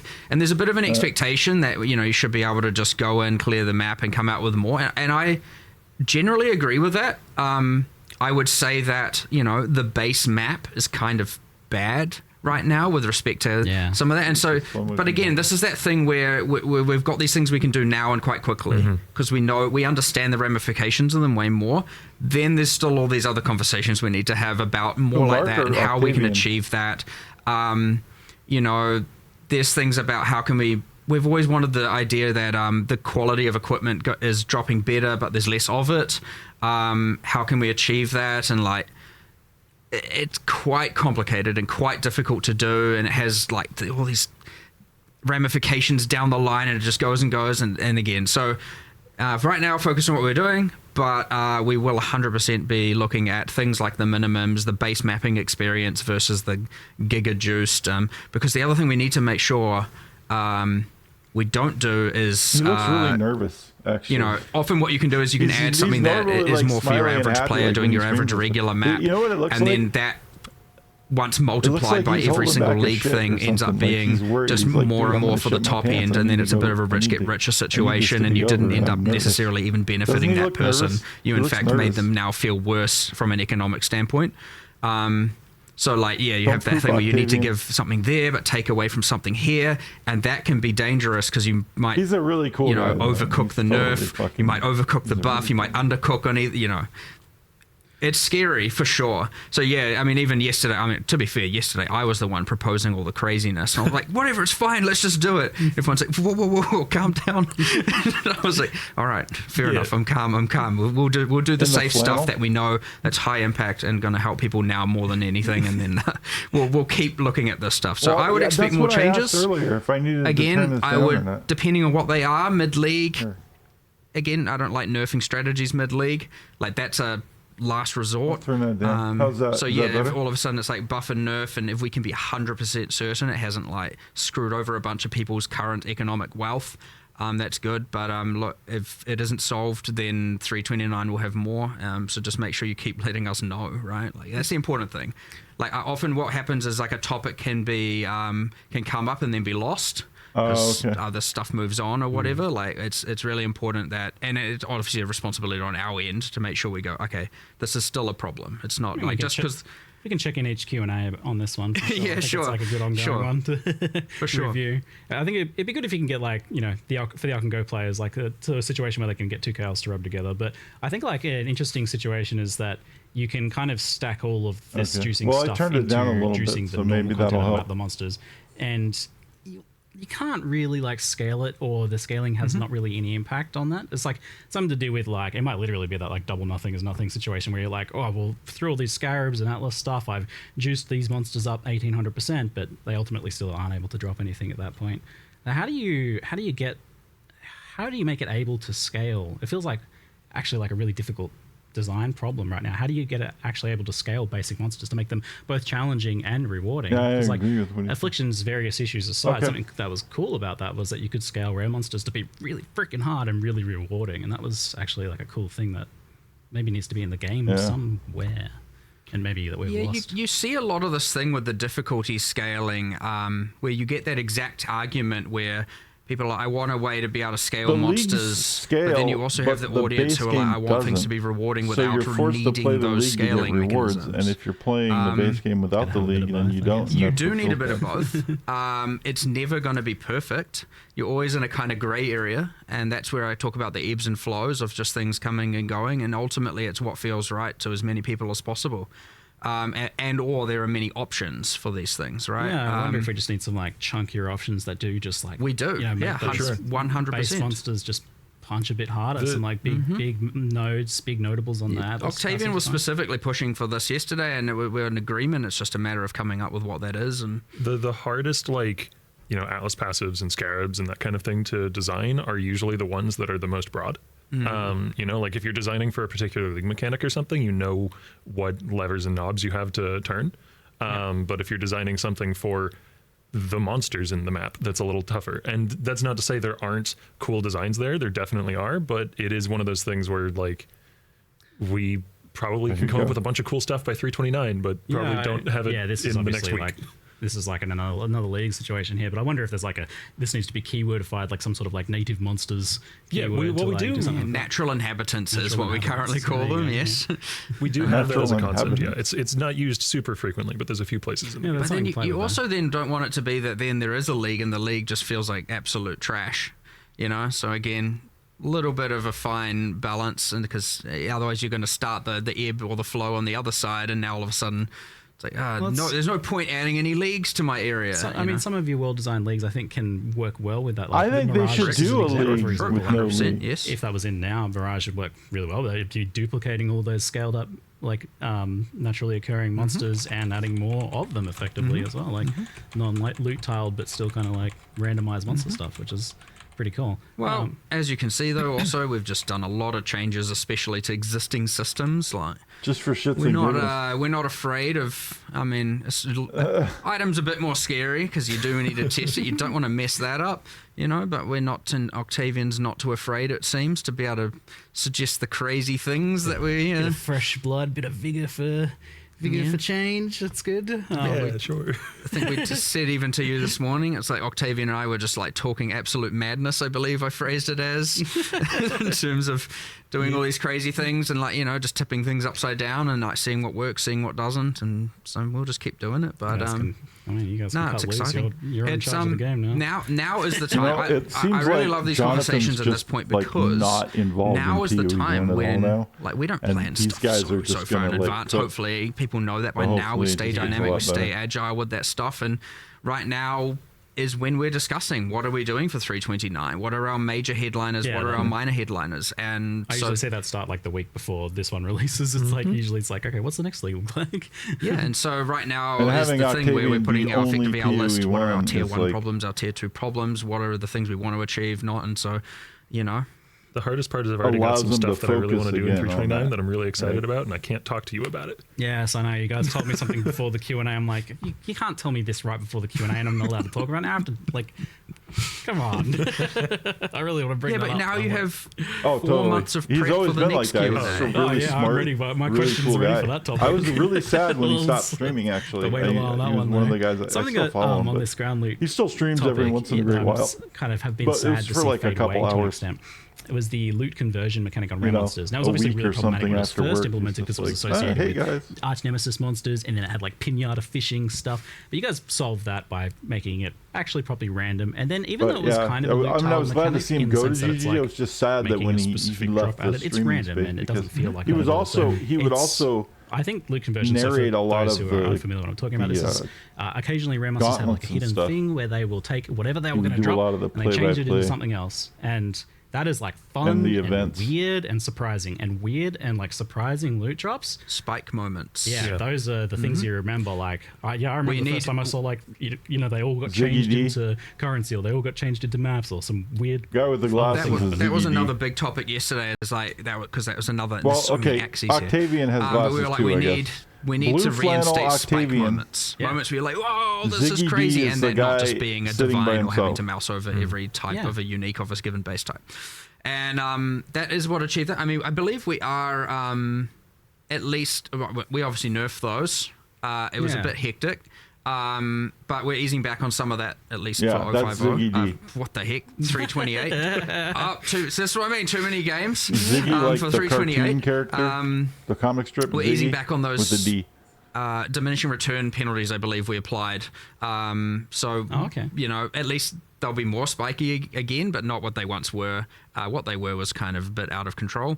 That being said, it's important that there are those crazy spike moments, and if there aren't enough, like that might not be enough, then we have to we'll add more. So it's important that there's a variety of them too. Like that's the fundamental challenge of a loot-based video game is getting players to care about the different pixels on their screen, and like this set is more exciting than that set. And like that's the trick that as game designers you're trying to play on people, and it's not an easy trick to play. And like one small thing, like Mark said earlier, that we are doing for 328 is the ancient orbs and fracturing orbs to the global drop pool, because now there's another shiny tink that might occur in the form of the fracture orb. But we want more giga tinks. Yes, that is certainly not the extent of it. It's you want just the thing where there's like 50 tinks overlapping all at the same time, and your sound channels are like, I don't know how to deal with this. And just like, the unexpected and the weird, that's the thing that I want to really drive home. Is like, I want you guys to come up with like 10 new weird things that rares can drop, because it makes rares like matter again. It makes them interesting again. Like, I'm excited about a rare because it could do something I've never seen before, and that's one of my favorite, like up to 10,000 hours or whatever. If we design something like that and it's a success and it's like a meaningful new niche in the game, that was one of my favorite things as a player. Chasing those weird niches to try and find some strange corner of the economy that I could leverage. Totally. I want to add more of that. Right. Yeah. We will. It's on the mind for sure. Hopefully by 329 we've got a good set of that. So potentially some more loot conversion, weird explosions and stuff. There's kind of things in the meanwhile. You also then, when doing that, don't want to then just make the map boss feel valueless and all that stuff. So it's a little bit more to make sure we get right. Because map bosses could be a good place for that sort of thing, honestly, like the weird drops like that. In theory, you do it on both. Could be distinct pools on each. Who knows? But then you don't want to create an environment where the map boss is only so rewarding that you just kill the map boss and repeat. Or maybe you do. I don't know. Who knows? Just making everything good. That's the goal. It's all good. We'll get there 100%. I have no lack of confidence in that factor, for sure. So you touched on King's March. So there's like King's March is like a big kind of like grouping of the same issue there, where it's like the gambling, the shipments. I think part of it is mappers, Jonathan isn't there filibustering everything, talking a billion miles an hour and being defensive the whole time.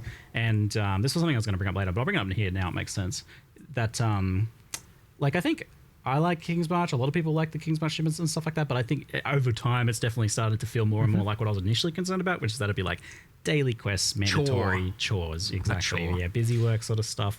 For loot that you're not really earning, it's disconnected from your gameplay and that.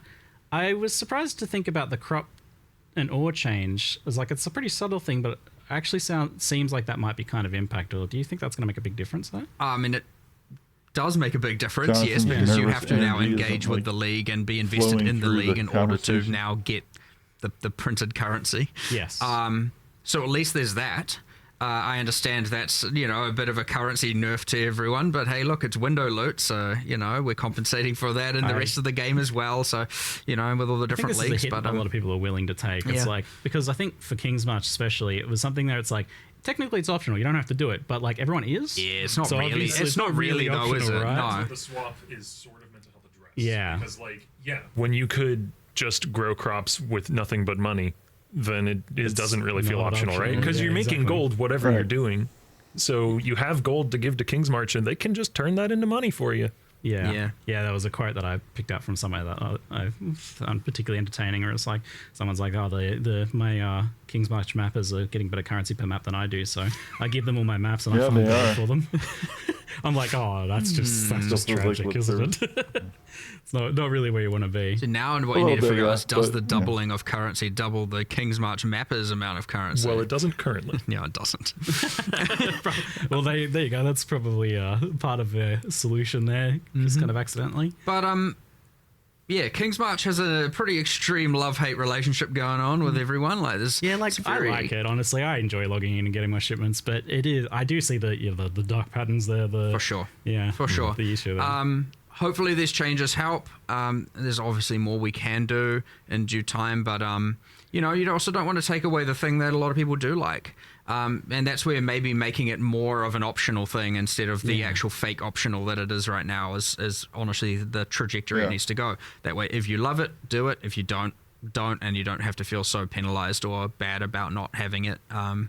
You know, that's probably the direction to really go ultimately. How that will present itself, TBD, but we'll just have to see how the ore and crop change is actually quite a big deal, and we'll just have to see how that goes. Yeah, so. it's like it seems like it'll have a surprisingly big impact for just a pretty simple thing. Yeah, it's they like, want you to have to like put more work in to get your shipment, so you have to. It's funny. It was you just have to actually farm ore. And I'm interested to see how much change the port stuff you've done is, because you've moved around Which, you know, where whatever. rewards come from ports, made them more specific, because it was pretty autopilot before. Like, I just used the same port again and again. You just dumped all your crops in one port. There wasn't really much to think about there, but now it seems like you're actually going to maybe be a little bit of strategy there about where you're sending what. Yeah, I mean, we'll see how it plays out. I'm sure players will develop something of a meta. I think one thing that we didn't note as well is that, like, in the live stream footage, is that the what is it called? The quota? Like the port wants a certain resource. Resources. That has much more of an impact than it once did on the shipment that you'll return, and you can also re-roll that. Yeah. It's hard to see like the impact of that sort of thing, so hopefully it's like something that's like pretty noticeable, I guess. Mm-hmm. I mean, that is a system that was intended to promote that you vary up the different ports you send to. Yeah. So hopefully that's so like even if we've shuffled stuff around, you're still going to have, you know, a non-random meta generally, right? There'll be a certain port that gives you what you want. You know, and there's choice within that, and that's great. But yeah, you need a kind of more random, and that's what that system was trying to do. It just wasn't doing it very well. So, you know, make it more impactful and keep doing so if we need to. Vaguely similar to this idea of like getting there you go. The best loot from non-gameplay was the major boss drops coming more from reliquary keys than the actual boss, and those dropping globally as well. Is that something you're thinking about at all? I feel like a lot of people feel like it circumvents like the point of the boss, and it does. That a lot. It does for sure. We're not doing anything about that right now that I'm aware of. But not in 328, but I actually personally also share this gripe. So it is a thing that will be brought up with Andrew and the other designers working on PoE1. So yeah, it's. I also agree. I would like it if every Starforge in the world came from killing Shaper. But we'll see whether we get to that reality or not. Like that's something that other people have strong opinions on as well. And I'm not going to unilaterally say like, yes, we're doing this. Yeah. So is there a reason why like the boss doesn't just drop the keys that give those things or something? Like I guess they would need a bunch of different keys or something. Might be the issue there. You need like a reliquary key of Shaper or something. Yeah, that would necessitate a lot of base items, but that might be fine. We do have a lot of little things like that, don't we? Mark's now thinking. At some See the smoke coming out of his ears? Oh, we have. Don't we have the ringing bells or something? Bosses like, drop their own keys for their own uniques. Wasn't that the point of that? Just I guess it didn't. I could just be tripping. Well, Voldo maps do work differently to the reliquary keys in that regard. I need to look into this again because I was under the impression that we intended for that to not be the case. Like I thought we had solved this in the past, but like fever dreams and all that. Yeah, I was too like many unsure, changes. I'm like, didn't we solve this like 3 years ago? I'm just like I swear. I was surprised when that question was sent to me. So it's like I thought you guys the perils of continual development. I'm gonna go look at that after this because I am convinced that I'm like having mega deja vu here. I swear. I thought that we had reliquary key and then all the boss specific reliquary keys and those gave the boss uniques and the base one doesn't because we didn't want them to give the boss uniques and thus I don't know. The question was sent to me by a juicer, so I was like, I take their word from that one. So I don't know. Maybe something slipped up and something went wrong there. I'm going to go have a look at it after this. Because again, whatever. The deja vu is real right now. It will be good to reassess the state of it. I don't trust my short-term memory anymore, so that might be long-term memory at this point, but all good. The final-ish aspect of ground loot that I want to touch on for today is rare gear drops that ultimately they're just not shown on filters because they're either very rarely good or they just aren't even able to be good. Like it's not even physically possible for them to be competitive in many cases outside of some things like energy shield gear or suppression gear or whatever. There are some cases where it's like, can never compete with like influenced modifiers or other random where you can jam things together. It's the sort of stuff players can make via crafting and other systems. So I have a few kind of questions about like that. It's something I've talked about, a few times in the past. It's like it's always been a thing. Like, how do we make rares matter? I'm curious first. Why isn't like the I was tier saying system earlier, they being matter in used in Path of D2. Exile 1 for rare They're drops? really good in Kind of is. D2. The memory strands are a technically more granular version of that. Okay. Which I mean, look, we've considered this, we've discussed this for sure, and this is part of the whole drop less but better. It's just it comes with these so many different consequences that we have to then work our way through, and the memory strands was our kind of way of trying to achieve that. And as I said, it didn't hit the mark for sure, and so we're now trying to make it better. But and I understand like, that's like memory strands suck, which is exactly what I said and what I said earlier. Which I don't necessarily mind either. That Like, it's like at the end of the end memory game is when the strand stuff starts happening. Their butt. But yeah, I mean, I'd first like to see if that can hit the mark first.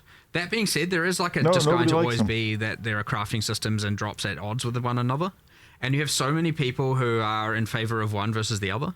That being said, like, we don't want to also just be like flooding the ground. You know how much people can juice. You don't want to just be now just flooding the ground with rare items, and it's just like, oh my god, there's just too much stuff everywhere, and I don't know, like. I was having a fantasy earlier about this. I was like dreaming about it and daydreaming about like, what would it be like if Path of Exile 1 all of a sudden dropped like maybe only a few rares a map, and I was like excited to identify and look at them.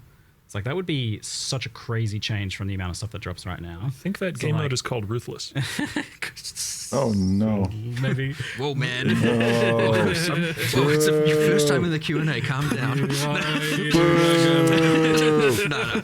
I mean, he's technically right, but everyone in chat's like laughing. Right we can solve that. But the discrepancy between average map and pinnacle, right? We obviously then have to assess, like, how can you get, if you can get 1,000 times more value out of your map, how do you then not go from 3 to 3,000 items? And we would need to address that because like quantity is just quantity right now. So there's a lot of like thinking about how that system can translate into that. Because like, I mean, at that point, the entire map would have to like kind of understand its value of items already dropped, and then kind of stop. There's something kind of a bit weird and complicated about it that I don't quite know how to achieve. Tricky thing to nail down, but I wonder if there is a world in which such a thing is possible. Like, just for rares to kind of be like, I guess rare ultimately, but not to be not to be ruthless in the sense of it being like an item scarcity situation, but just that like, well, man, if we're dropping 500 rares and we're not looking at them through the filter, then if those were rolled into 5 rares and they were 50 times better. One of the things, again, this is something that was discussed and not Ziggy going into fucking nailed 328 it. because it has a lot of ramifications that we would need to interrogate for 329.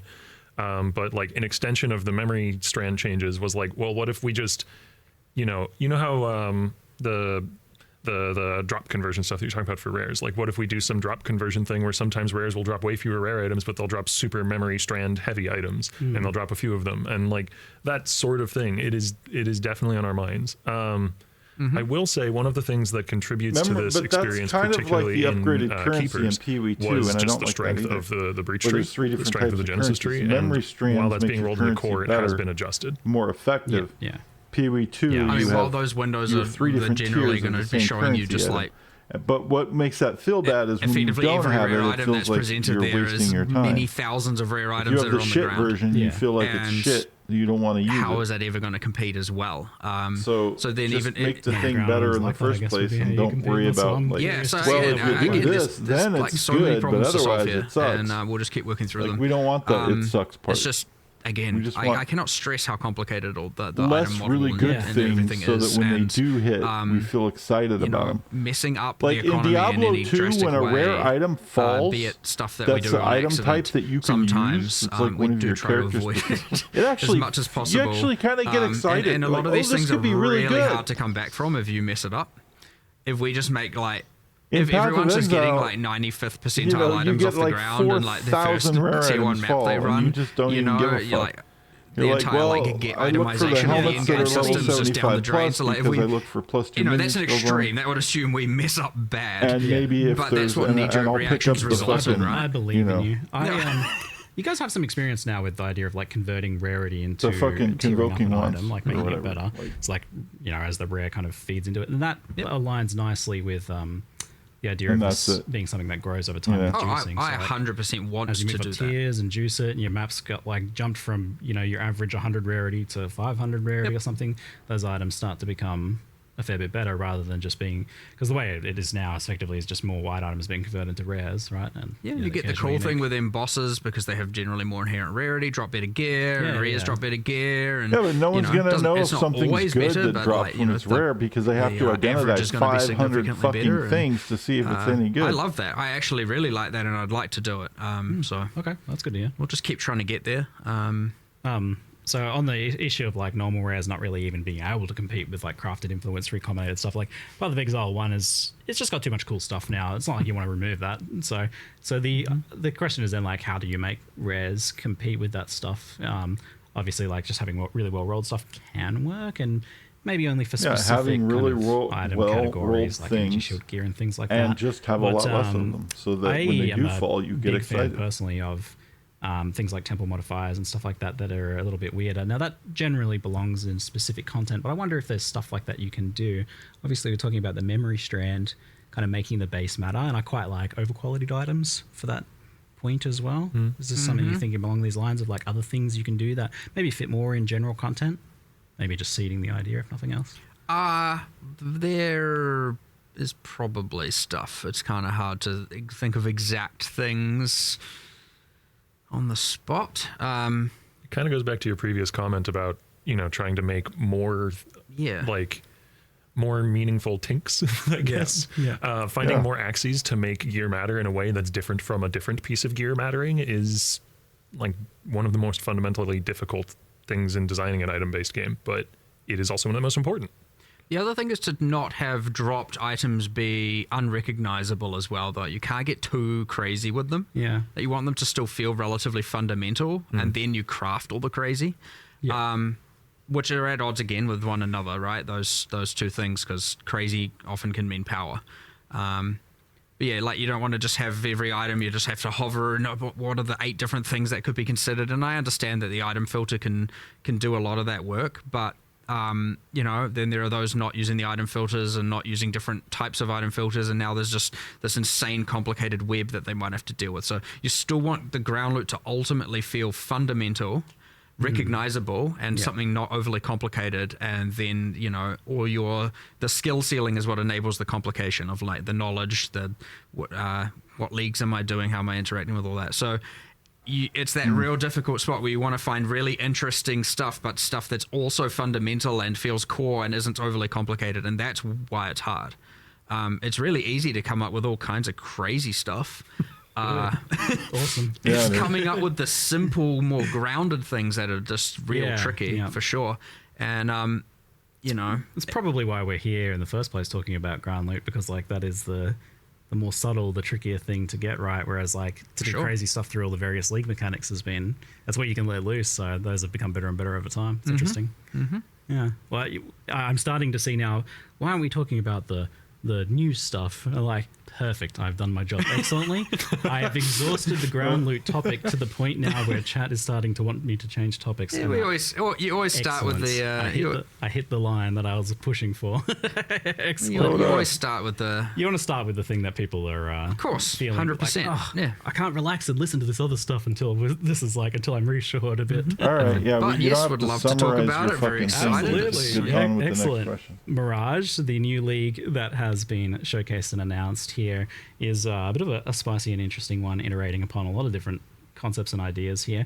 It seems like the execution here is really about like a greater than I think we've ever seen, maybe, level of integration with existing content, like synergies between content, to the point where like you're actually making it so that other content in this is doing something unique, which I don't think we've ever done before. So that's one of the things that's been most exciting about it to me. Like, just to spoil one more example, I guess, that we didn't give in the live stream. Cool.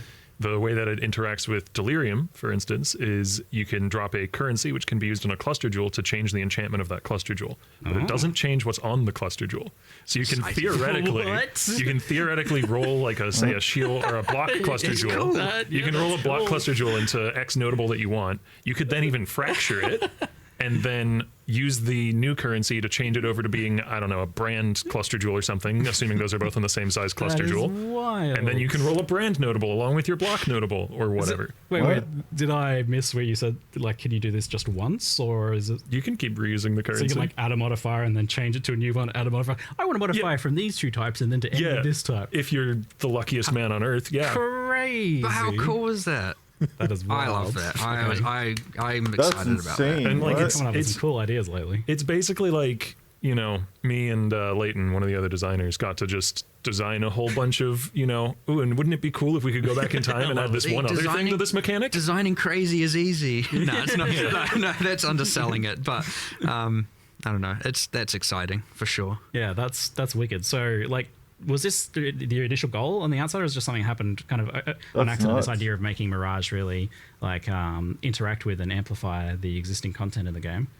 The very, very initial goal was I like how some of my favorite designs for League mechanics are like Delirium and Affliction and stuff like that, even Sentinel to a degree, where it's like it augments content. And I was like, well, what if we could do that, except it augments the area and not the League, you know, not like just the monsters. And then out of that grew is like... Yeah, and then later we, you know, because that is a good base, but you need, a good League mechanic needs a bunch of extra, like, you know, bells and whistles, I suppose. Yeah, it's always just been kind of like, oh, it accidentally kind of juices this other mechanic or for whatever reason, so... That is that's a whole new level there. It was interesting. So I played through like the campaign with this league, and it almost felt like some sort of like best of Path of Exile league.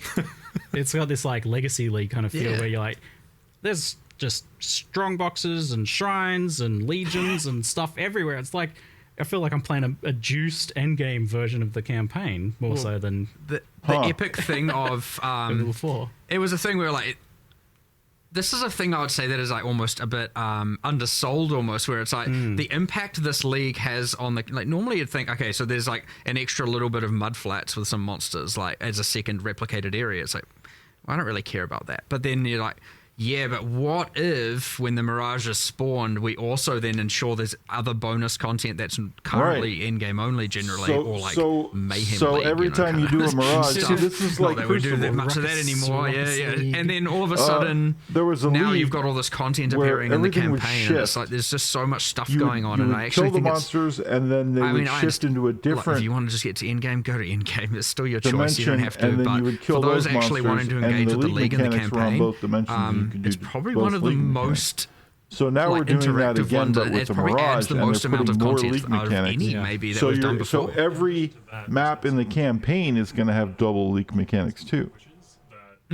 Oh, his mic cut up. Game because they're not really powerful enough to be competitive with the end game juicing wishes and that sort of thing. But they'll, you know, give you a binding orb or two on completing, like the very like Act 1 or Act 2. There's very early ones that can give you that. There's ones that give you like a whole bunch of chromatic orbs. There's ones that give you, you know, a unique weapon or something like that. You know, things that are really useful in the campaign. Even later in the campaign, there's one that'll give you a 5 link, and then those will fall away as you get to the end game. So where they're not nearly as relevant. All the secret areas. Normally I like always interact with the league mechanic, even if I'm getting over leveled. This is one where I think like it's to the point. It's just to the point where you like do the really cool looking ones, and this is my advice. Do the really cool looking Mirages that have like a bunch of extra mechanics with it, and leave the other ones. You know, just like you'll be able to take it or leave it here, even if you're a player who normally does them all or check the mechanics, check the wish. Do it or move on. Yeah. Also, like the wishes sometimes are unique. And a detail that I wanted to make sure was known is so the Mirage in the I call it the overworld and the recreate. Those are the internal terms we've been using. Okay. But the Mirage around the object in the initial area, not the one that you've recreated, does have a lot of extra, you know, monsters from the Alpha Root, as Mark was saying in the live stream. Those monsters are purely additive, so they don't displace existing monsters or anything like that, which does mean that even if you never enter a Mirage, you're just kind of killing more stuff in the campaign than you would otherwise. Like, there's just extra monsters. Probably how you were so over-leveled. Yeah, true. Yeah, I think it was like 10, 15 levels over pretty consistently since like Act 1. It's been like, oh man, I better skip over a few zones. And then I'm like, oh, well, Mirage looks pretty tempting. There's a bunch of kind of cool stuff as well. Like I know you mentioned as well the other day of the way the Mirage's area is generated. Like it when you have a circle, you got a circle, right? And so in claustrophobic maps, a lot of that circle's in unwalkable space. Yeah, we've had the this way that the before. area of Mirage generates is it flood fills walkable space until it occupies an amount of space. That's clever. Which means on a map by map basis, it's relatively consistent. I noticed that you solved that issue. I was like, oh, you guys have done it. Yeah, our programmers put a lot of work into that. So they did a good job. But even then, you've got now you can immediately think of that and go, well, hold on. If I'm in like say toxic sewer and it flood fills, I'm going to be so far away from the portal. Wow, there's just a button to take you back to the start of it. Yes. You guys are getting good at this, anticipating my quality of life complaints. And it's got fancy effects when it teleports you. Normally, like in the past, I'd come here and I'd play for a bit and I was like, you guys need to make a quality of life for this. And then like, no, you guys have done it already. Part of doing quality of life changes, even though sometimes they're insane and sometimes they're, not as crazy, by doing it in every patch and holding ourselves accountable to doing it, we then often get like, well, hold on, what would we be doing next week for the new content? And you've rewired your thinking, I think, on this. Yeah, I feel 100%. like I've noticed that at least that mandate to do 10 quality of life fixes. I think another really you're minor looking for them now. Another really minor thing is the mini map in a Mirage area is always fully revealed, so you know where you need to go. I didn't even notice, but that's awesome. Yeah. It's just like little things like that. It is a actual terrain generation recreate, so to speak. So you wouldn't get lost either way, I suspect, if you were kind of remembering what happened anyway. But that's my memory, maybe. Bit of sure. We're talking about not having short-term memory, so who knows anymore nowadays? It's a funny weird mechanic in the campaign too, because like quite often you're like, it spawns near the boss. You do the boss in the Mirage. You pick up the quest item from the boss in the Mirage. Yep. And you're like, I'll just go. A lot lot of that suspiciously just kind of worked. Yeah, it just works. And made me feel really suspicious. Like there's some bug we're overlooking here, but it's been pretty thoroughly tested at this point. It just kind of works. I've been intentionally trying to like be like, oh, what if I do it this way? Being like a little cheeky, like, oh yeah, what if I kill Piety in here and get the thing? I mean, it has had some bugs. Don't get me wrong. Like there was a bug where like if the Mirage didn't generate far enough, you could click an entrance that's supposed to take you to somewhere else, and now you're just outside the Mirage and you can't move, that's not particularly good. I haven't run into any of those things yet, so you've been polishing out pretty well. Higher level of polish a week out than usually on this visit. That's good. I've noticed. So you guys, the team division maybe is working well there. Yeah, because by having ultimately Octavian and Andrew focused on PoE1 entirely for that whole span, and we were obviously all discussing. I loved our generally our design meetings are at like 6 p.m. and then they'd just run until we really look outside and we're like, oh, it's very dark. We probably should have gone home. But the sun is rising. Yeah, we got these just cool, awesome like evening design sessions and that going on. But then those guys just were cranking from the get go, like awesome, and. As opposed to like kind of fighting for resources between the two, we laid out exactly here are the resources you got. If you need more, just tell us. But like work with that for now. Get everyone working straight away. And I mean, obviously, it sounds obvious. It's like that's how it should be. But you got the two games, especially. It can be a bit hard. Like where do you go? What happens? Gets a bit crazy. So as much as that sounds like, well, obviously it should work that way. It isn't as simple as it often sounds when especially with passion projects, because you always, especially as a designer, you want to work on both things. You want to know what's this cool thing going on over there. I want to be part of that. So you have to also be able to kind of separate yourself and go, I'm just going to acknowledge I don't know what's going on. And when I see the live stream for the other game, I'm going to learn a bunch of new stuff. And so that's one of the benefits of it. I get to it is a bit. I get to go to PV2 releases with next to no idea. It's like, oh, cool. What?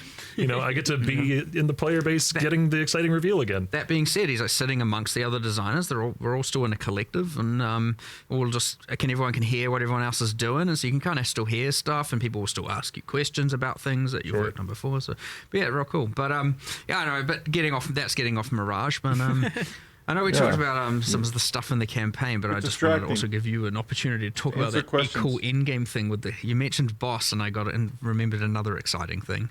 Which in-game thing with the boss? The whole map is a Mirage. Oh yeah, I forgot about that. Wait, what? That is one of the. So it augments league mechanics, but it can also augment a few things that are like. We can't hear it. Like it can augment a map boss, and it will cause it to have some. You know how like when you free an essence monster, there's effects going on. Like maybe there's fireballs flying out, so it'll cause it to have effects similar to that. So it's a little more challenging. But the upside is when they drop a map, there's a chance that map is fully miraged. Like it's got a mirage in the map that is covering the entire thing. So you get 2 maps for your map instead of 1.3 map for your map, or however much. The reveals keep coming. I don't know about that. There you go. Wild. I was going to ask, because you've got this whole it's juicing the other mechanics and it's doubling the other mechanics and it's adding extra monsters to your map. It's like, how do you make sure that the actual league mechanic still feels rewarding there? Like, you guys are going a little nuts there. So you've got Mirage maps. There was adding supports to skills. Oh, yes. Showcase, which I almost forgot about. The Jin coins. Just kind of slip that in there as well. Imbued gems. Yeah, it's interesting. Don't know what to make of that one yet. Pretty wild. At odds with corruption. Just to explain how some of this works. So it corrupts the item is at odds with either +1 level or quality, as gems do. Because, adding even a level 1 support and getting the right support is a pretty good amount of power creep. And so it being at odds with corruption allowed it to be that strong. If you could do both, it's a bit excessive. Power a little bit. Yeah. And it isn't fully random. It will look. It takes into account the supports which can support that skill, and it can only roll in those, and also can only roll in the color of the coin. So if you're using a red coin, you get a red support that works for that skill. Yes, you're not going to get faster casting on a double strike or something. Brutality is a valid support for Wild Strike. So you could get that, which isn't particularly good. Don't use the red one on there, probably. Well, LE damage with attacks is also red and can go on Wild Strike. Is LE damage with attacks the modern name of Ed West? Yeah. Yes. LE damage with regardless, there are undesirable outcomes, but all of them are technically functional. Okay, all right. And then there's these uniques that you can clean up as well. You do one of those restoration YouTube channels, I found this sword and it's just a big pile of rust. Let's restore it. You just scrub it down with the Jin coin, get all the rust off. It's more magical than that. Yeah, excellent. And I don't know if this was really shown, but there's a lot of is this just the campaign or is it endgame as well? There's a lot. There's these silver Jin caches and gold Jin caches and. That's at all points. When you're in a Mirage, there's there's packs of enemies that are specific to the overworld encounter and packs that are specific to the Mirage encounter. They're actually different monster varieties.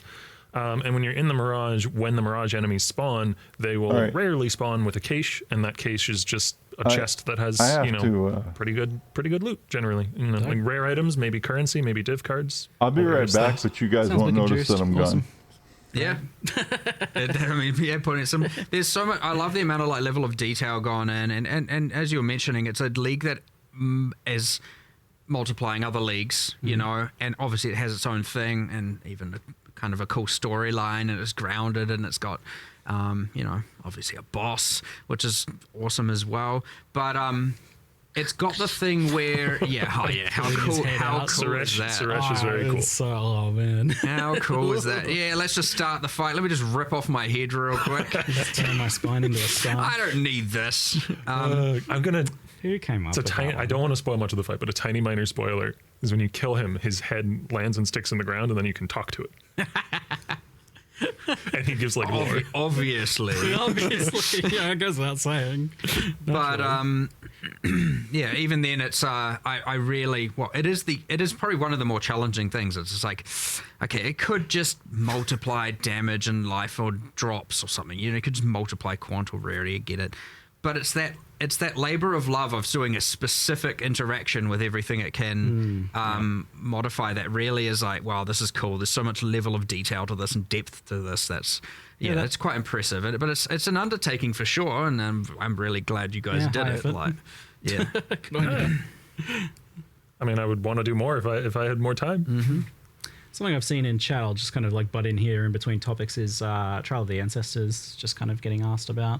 I had forgotten about it. It's been a while. And I think it was like was this the one that it's coming sometime? We're trying to. Oh, look, it's still on the list. Yeah. It's not on our most recent thoughts. This is a Steam backlog sort of situation. Trial of the Ancestors. Kind of is, yeah. I mean, we're getting more and more of these, I feel like, over time, where stuff we want to improve, enhance, re-add, or whatever.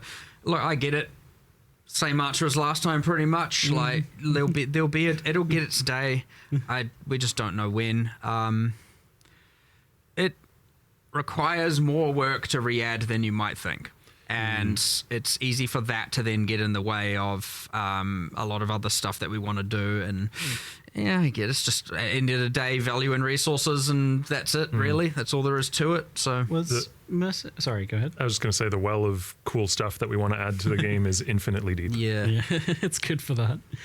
Was Mercenaries one of these ones that was like coming back or something in some way? Like I kind of we will do that. We will do that again. I always hate saying when we're going to do stuff, because that's people want a time. What does that mean if there's no time? It's just this nebulous infinite. One day it will be here. But I still, like to be clear on when we intend for something to come back or not. Hopefully they missed we still want to do it. Pocket for a rainy day. There we go. We'll get there. Honestly, we will get there. There's not too many big things that are like still pending that we've done before that we want to re-add. So, but just timing. But again, like there's been so much growing pains with the different 2 projects and stuff. We're only going to get more efficient at this. We've got more of the staff than ever. We're still hiring. Like we'll get there. If Octavian wants more people, Octavian and Andrew, they want more people on that 4 Peewee one. We'll hire more. We'll give them the resources they need. Like whatever we need to do, we'll do it, and we just keep going forward. So yeah, it's all looking up. It's all great days. So all right, I just want to say though, like I feel like maybe you could get a little bit more of this stuff done if you didn't do things like make the Reliquarian. Okay, like.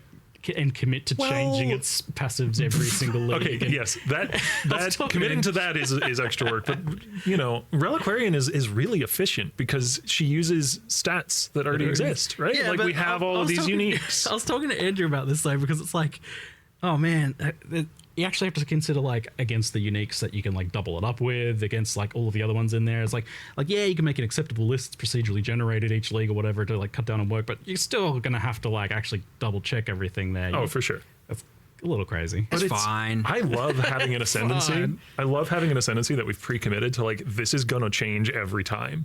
Because it means we can, do something cool and different. It's going to be awesome every single time, and players will expect that going into the next patch, And it's so just to clarify for people as well, like this isn't replacing Ascendant. This is this is addition. Scion has a second Ascendancy now. When did the Scion come out? God, like before 18 I was years here. ago. Yeah, so 13 years or something, probably. So 13 years to get its second Ascendancy. Like extra bloodline 13 years from now, get a third class. Well, on par with the rest of the classes. No, it's really cool because the Scion. I really like the idea of it changing. I'm also looking forward to the idea of it. Let's say it's really good this league. I'm probably going to play that. No, I don't want it to change. And then guess what? It's going to change. And then people are like, ruined. It's killed. It's ruined. It is good that you've like just laid that down from the beginning for that. I think it's probably the way and to you just get the cool thing where you're like, no matter what now, technically, every single expansion will have a new Ascendancy class in that regard. It's great teaser material. Yeah, true. And it's one of your days done. But also in the same sense, if it does get ruined, as people are like. The next league gets saved. But you can see things where maybe some leagues it's better for certain archetypes. Might be better for casters here or attackers here or summoners here. You got to make it better. aura box. Yeah, for the theory crafters, it's going to be like a new little puzzle to unpack every league, isn't it? Yeah. Even if nothing else happens with Ascendancies. And we often do these things where we're like, okay, this is going to require work every league. Let's just double check we're definitely keen to do that, and it has to pass the cool threshold. And in this case, it's like, yep, it's cool enough. We're doing it. It's all good. All right. So the other thing on the skills and classes sort of side of things, this time you went for a pretty comprehensive set of new skills, buffs, support gems, even some passive changes to support the Holy Warrior Templar archetype. So I guess the downside with approaches like this of doing like a specific archetype flavored set of changes is that maybe some people ultimately won't be interested in it, but it seems it's a like fucking paladin. I think that's probably a worthy trade-off for the fact that you get a much more interesting experience there. Like I'm not just like, oh yeah, one skill saw a little bit of a buff or something. It's not really that interesting to change your builds. You can be a lot more. The upside is you can be a lot more like holistic and take a broader view. It's like, okay, we're not just adding this new skill that happens to fit this archetype. We're adding a handful of new skills, a handful of new supports. There's a couple of uniques that have been changed to help support this. The Guardian Ascendancy has a new pointer to help support this kind of play style. And that just immediately makes it much easier for a player who might have been interested, but also wants to play a powerful build and wants to have a well-supported build to commit to playing the new thing on League Start. As opposed to if you just add a skill without any of the supporting foundation, then it's much harder. Like, it's much easier for that skill to sink rather than swim. Dude, Octavian being on this team now is so huge. He's so thoughtful in his fucking decisions. Is there something you'd like to tell. kind of keep doing? And it's just like, it feels a couple good. times in the past, but it's not ever been a super consistent trend doing this like archetype flavor. It's certainly easier and has its merits, but I'd say we're probably just going to remain inconsistent in that regard. Probably. You'll be consistent in nothing else but being inconsistent. It's good. For 329, and a thing that's come up and probably what we'll be doing is instead of so much a whole new archetype, it's like, let's go back and look at existing skills and how we can, instead of just numerically necessarily change them, actually rework them. Especially things like, early game as well. At some point, rolling magma becomes a little bit boring or has its woes. We know the deal. So being able to go back and look at, there's actually been quite a high demand for people going like, can you just change up the early game, like what we're playing with, please no more rolling magma kind of has been a lot of, and I'm sure there's some people that love it, and I'm not to say we're going to like eradicate it, but ideally for the next one we'd focus less on a whole new archetype and maybe more on, reworking some of the other skills, Sure. but that was something on our current, list of things. So we'll see how that goes. But, reworking a skill can often effectively mean it's a new skill. Like on a personal level as well, one of my favorite stuff to work on is skill and support related design. So there will definitely be more and more attention to that, even if it's just from me wanting to do it, in an extra few hours after my normal workday or whatever. I also have like a personal goal that every, reasonable active skill eventually gets its own transfigured version, hopefully two. That's the new transfigured this league are a step in that direction. I think they're all on ones that didn't have any transfigured variants before. Maybe there's like one that is on a skill that already had one. Yeah, I was going to ask about that. Like, do you feel like transfigureds are kind of like hitting the mark? They're like a thing that's worth kind of keeping personally. You're adding more. And is it likely that like new skills come out with transfigureds right away, or is that something you add in the future? When there's a transfigured variant that is interesting enough and also wouldn't detract from the development time of the base skill. Yeah, that was kind of my follow-up. Like if it's a simple twist that is an interesting one, then sure, because I think we did that with one of the wand skills in the last league that get released with a transfigured variant. Yep. But those are still, now they are skills in the game that are a valid active skill. Like the player might choose as their main skill, so they will eventually need to get one. Yeah. And see, like, I guess you could be concerned that like it's eating into skill designs, but it seems like it's almost the opposite, where it's like a dumping ground for the ideas that didn't make it into a skill. Chat's been screaming about Harbingers this is just for one like little idea for a twist on a skill. It can't really be a whole new skill. 5 minutes. And I think there's a Harbinger nerf, and they want them to talk about it. I can't stop myself from having a cool idea and being like, I want to do, I want to do holy hammers, but it's a big fist or something. I don't know. Sometimes you do need to stop yourself having a cool idea. Sometimes, but generally speaking. All right. On the kind of like more balance and skill design, hand casting and channeled skills are kind of just like a rough area I just want to mention or bring up. Is it something that you're like thinking about or still kind of like tracking? I think it's maybe something we talked about a little bit in the past.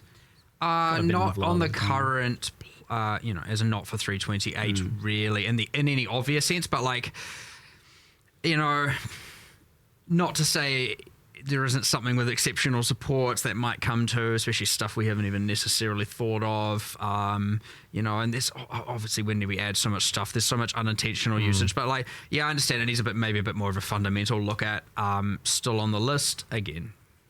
One of the dedicated QA for PoE 1 is very much a hand casting enjoyer. He plays spellcasters almost every league, and the Transfigured Shock Nova is one of his favorite skills, he said, and he's definitely going to be playing that. So hey, there's something.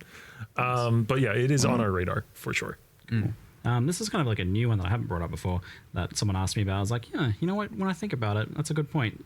Cold skills, especially spells mainly, seem to be in a weird place where like I try to think of cold spells and I can only think of skills that have been nerfed or like were once great but aren't anymore. I think of like Winter Orb, Ice Hat. I think of like Ice Spear back in the day. I think of Cold Dot stuff. Like, yeah, there's a couple in there that are okay, but it does seem like on the whole, cold spells are in a bit of a rough place at the moment. Mm-hmm. Is that something you guys have identified? Well, I wouldn't necessarily disagree with you. Sure.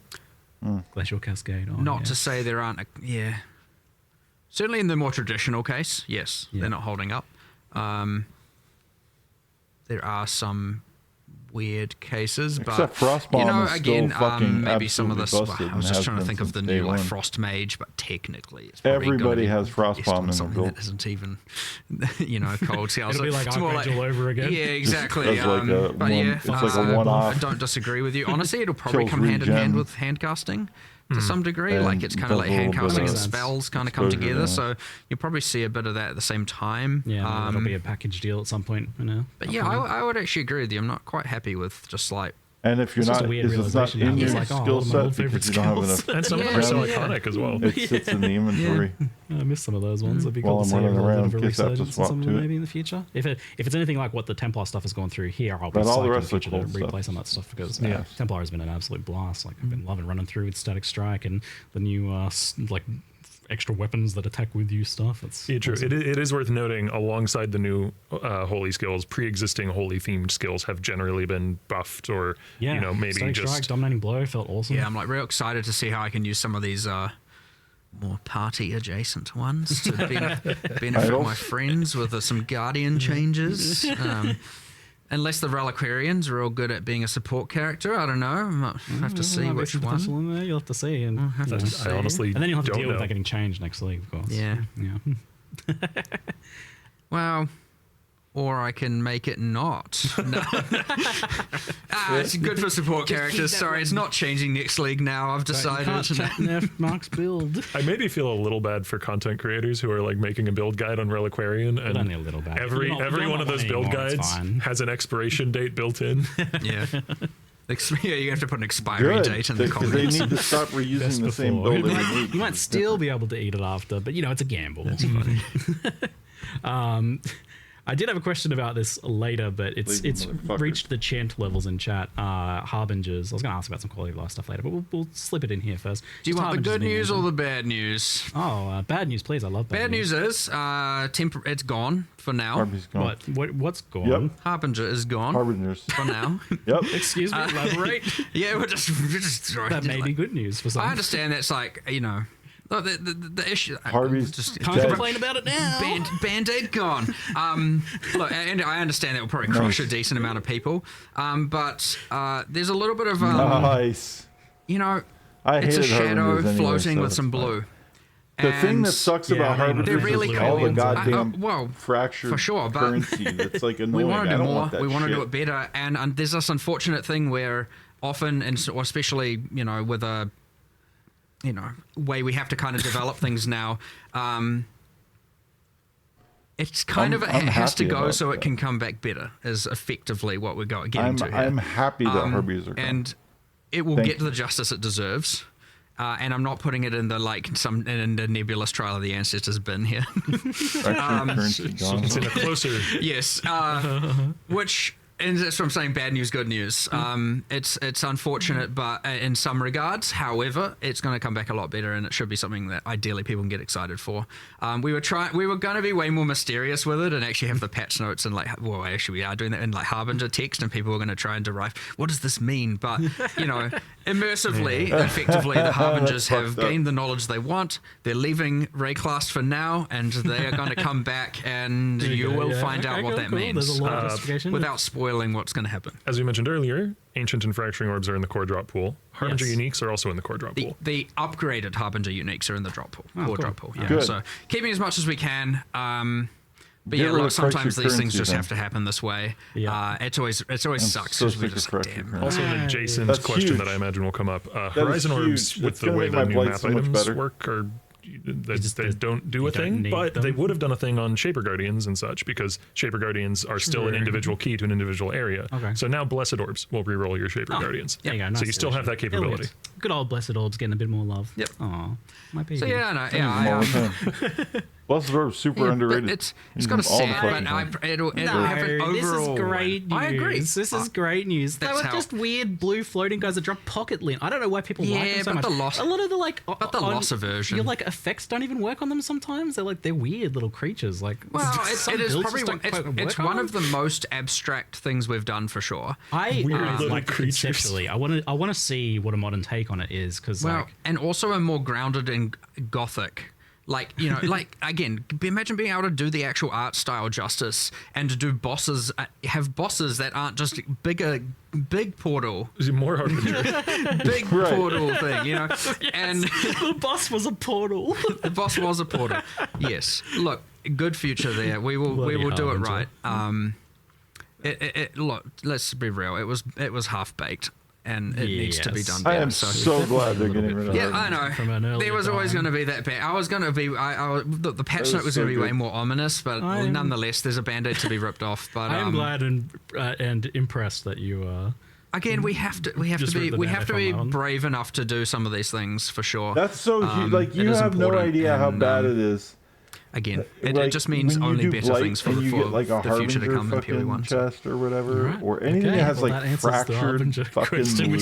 The question or you just have to kill a fracture. Because the problem is Harbingers always would drop fractured pieces of the orb no more splinters for you. I was like, it's gone. You're like, and wait, what's going on? Disneyland. That's it. We're turning around. Fractured chaos orbs. Yeah. Which would be look, my classic response is deal with it. I guess is the answer. Except it would be maybe 37 or something. Yeah, so you're missing 3, and then you have all this extra shit implementation you have to pick up. So you showed walls being destroyed by damage, which seems like honestly would solve 99% of problems, because your damage typically is just killing everything. So I imagine the walls just and completed. It's just this big mess. But and there was one for every orb type, and it was so horrible. What's the idea here? Why do you want to keep them? You did, but it's alright. A thing. I'm sure some people are like, they got rid of Harbinger. Yay, big one. Look, it's important to have different encounters that have different feels and different things going on, and it does achieve. I wouldn't say it's overly complicated, but it does achieve a relatively unique vibe. And the important thing is when a league goes core, we had no idea especially is that there is choice into what type of content you want to do. There are people that like it. Obviously, there is. Right? And that's but that's fine. Octavian. And there are now many tools if you don't want to. You can deal with it by either making it easier and making it something you don't mind, or on the other hand, you can turn it off if you're just like, get that out of there. But honestly, also, it shouldn't be bad. Intrusive is the word I would use. We want it to feel meaningfully different in terms of how you engage with the mechanic, but we also don't want it to be intrusive and unpleasant. We've shrunk the encounters, shrunk the walls. They destroy when you're damaged, or they destroy when they're damaged, rather. Nobody likes the walls. We were just discussing earlier, if this is still not enough, then there's other avenues we can pursue, making the radius you destroy them in a bit larger, stuff like that. Talking to you about it earlier, you were pretty clear that you literally don't want it to be annoying in any way. So no, it shouldn't be. And another thing why are they there? Touched on there was the idea that it's also supposed to be a way that you can kind of scale the encounter on an encounter by encounter basis, which is something you want to have sometimes. I don't understand why they're there. Nobody likes the walls. There's a little bit like if the walls are our problem, it's not that big. That's fixable. That's actually kind of easy to fix. Yeah. Now we probably should have done that mid-league. Fair. Whoops. Do you think that'll be happening? Do you think that'll be happening? Because that was another question I saw people like. Do you think you guys will have more ability to do stuff after kind of like the first 2 weeks of the league now moving forwards with the way the teams are structured now? Like obviously, you have to work on the new content at a certain point, and that starts almost immediately. But what do you reckon? Yeah, it kind of depends. Look, our main goal once a league comes out is to solve problems, and we generally try and make sure that's the case. But yeah, generally then it's like, do you want to upgrade the league with new content versus make the next expansion? And that gets pretty hard to allocate resources between. I don't think the new content thing is probably worthwhile ultimately, but just the continued problem solving, I guess. Definitely have more resources for solving issues. Great. That is 100% that's the main thing ultimately, I think. Well, that's good. Yeah. But yeah, like the keepers thing, it's like, okay, the walls, if there's still a problem, just tell us. We'll just keep fixing it. We can test as much as we can test, but obviously people have different levels of what's acceptable and what's not. Dude. What are you talking about? Try and think Everybody's of all these, been telling you we've made the a whole whole bunch of time. changes. It's going in. Tell us how you feel afterwards, and we'll just address it if it's still a problem. Like that's the actual straightforward solution. Hopefully it's not. We're gonna. I mean, even today we're like, let's bump up the burn radius a bit as well, just to make it a bit less of a problem. Get rid of them. They're now damageable. They're now smaller. Hives are now smaller. The walls are smaller. Why are they there? We don't want them. Get rid of them. You can turn them off. Stupid bad. You can just run unstable breaches, of which now it's an Atlas tree. You can have many of them, and you can have multiple active at once. I was going to ask about that. Breach had before. That's an old breach thing. You'd have like a bunch of flash breaches overlapping that wasn't available in Keepers. That is a thing again now. That's possible. Yep. Oh, great. That's good news. Yep. You can just run around. It's good fun. Opening circles. So obviously there's a way of like kind of being like, oh yeah, I want to see just the circles or more of the circles or something like that. Is there a bunch of them? The whole goal was to keep that. Right, right, yeah. It would have been easy to just only have the wall encounters. No one, yeah. I don't know if people would have been very happy about that, but like the point was, like people loved Breach for what Breach was. We wanted to retain that as the map to map. So yeah, you can have multiple unstable breaches. You can just run into multiple of them at once and just start killing all the hordes of monsters. That's what people want. It's just what it is. It's just that, we then get to have this new epic storyline set up, do more with it in the future. What's Chiula going to do? Where's Zoff and Ulnatol? Where are they right now? You were saying something about expanding on the Breach story and Breach Lords, but it's not like you're going to do Breach 3 next league. So, how does that even happen? The Harbingers taken them? Like, what's going on? Oh, you reckon it's a blend in with another league or something, maybe? Huh? No, I'm talking. This is my. I'm talking madness. Okay. But the point being, like, there's cool things to set up here, epic new bosses, be it pinnacles or otherwise, to come in the future, and I understand people have a bit of attachment to a lot of this older content, but like the old domains. These are literal old player characters wearing microtransactions that are bosses, and they're not to your current standards, are they? It's not what we do. Just anymore. like Harbinger, they got. Get out of here. You need bosses that rip off their own head when so the fight starts. So what about these new roads? Not recolored floaty guys. Not like, here's some armor set. You're not red enough. Let's dunk you in red paint. All right, now you're a Breach Lord. Yes. And every new unique we make going forward could have a Foulborn variant. Ooh, yeah. Or be on the Reliquarian. Yeah, sure. That too. Oh man, well, the Rusty and Foulborn Restoration uniques. YouTube channel. Excellent. Foulborn uniques were pretty cool. Yeah, Foulborn uniques were, I think, a big win from that. I was going to ask about that in relation to the tree. So Foulborn uniques, something to keep expanding on then. Yep, the new uniques. Some of the new uniques in Mirage have Foulborn variants. No kidding. That's awesome. Yep. Great. Well, that's happening right away then. Fantastic. On that note then, so the tree is staying, and I think people are concerned in various ways, but people both want it to be still rewarding in some way, but people also don't want it to necessarily be pooping out all of the best items and to the extent that it was. So in what way is it going core, and in what way is it changing? Correct me if I'm wrong. Okay, I think that we want it to still be good, but we don't want it to be good at generating every kind of item. So I think it can no longer make weapons or quivers. Interesting. So it can still do the armor, the jewelry, and obviously keeps the Foulborn uniques. It can make Foulborn unique weapons. To be clear, it's rare weapons for the rare equipment. Yeah. So limited the pools of rare equipment it can produce. Interesting. So it has a more specific role now, which I like the League mechanics. Again, like that's a general thing where if one thing can do everything, then why do anything else? And then you have the like, if everything can do everything, then what does picking a league even mean? I mean, it's the same discussion with things like fossils, right? You know, which I believe we've also made a change with now. Fossils are exclusive, or at least way more exclusively. If we did our due diligence fully, then fossils should only be coming from Delve now. Ooh, okay, cool. Yeah. So we're kind of trying to make sure we're actually confining what it makes a league special to what makes a league special, and not just letting it seep in everywhere. They just kind of threw that out there like it was no big deal. So yeah, with the chat's tree, losing their fucking mind right now. No weapons. Chat is completely exploded. Aiming that direction. Is it like a major power nerf to the creation of jewelry? That's good, actually, but that's crazy. It's been tuned down. Yeah. That means Dell fucking rocks again. Down a bit. Was it like 60 fusings instead of like 150? That means fossils. Yeah, I think it was 1 in 10 items or 6 going to be before, worth which farming. Was a little bit extreme. There's a balance pass as well, of course. Yeah, because again, it's part of that, like, how can item drops be good if this is just doing that, you know? Yep. So they're at odds with one another, but also now that it's one of many optional leagues. Like he just farted that out. Like it didn't even, you know. Everything, you know, as good as it was doing. So, I suspect it's still pretty good from my kind of like cursory glance over things. It looked like the fracturing was still there, I think, right? Like, you guys are planning on... Andrew did all of the specific adjustments for this, so I'm not actually sure off the top of my head. This is why we need a bigger couch. We need Andrew here. How do we do that? The problem was the uncertainty with, this is ideally why we'll have Andrew here in the future. The uncertainty is like, Andrew could have changed stuff literally 10 minutes ago. Yeah, someone in QA might have found something that he needed to address. He's, and I'd like to reassure people, like, the development doesn't stop at the live stream at the announcement, you know what I mean? They're up there, upstairs right now making changes. So,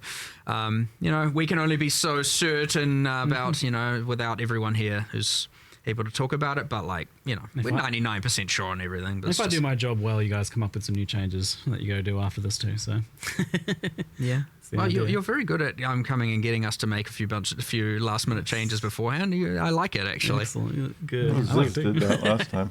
I get to do what I want. I think the last thing was the Hive Fortresses in Breach. But they were initially fun, but they definitely became less so over time. I think just like a lack of variety. They got quite time consuming, and then some issues with difficulty and reward scaling where like you couldn't quite scale them up all that much ultimately. I think like they scaled with map mods, but I guess a lot of PoE1 scaling power now comes from like Scarabs and Atlas passives and stuff, so I didn't really get that.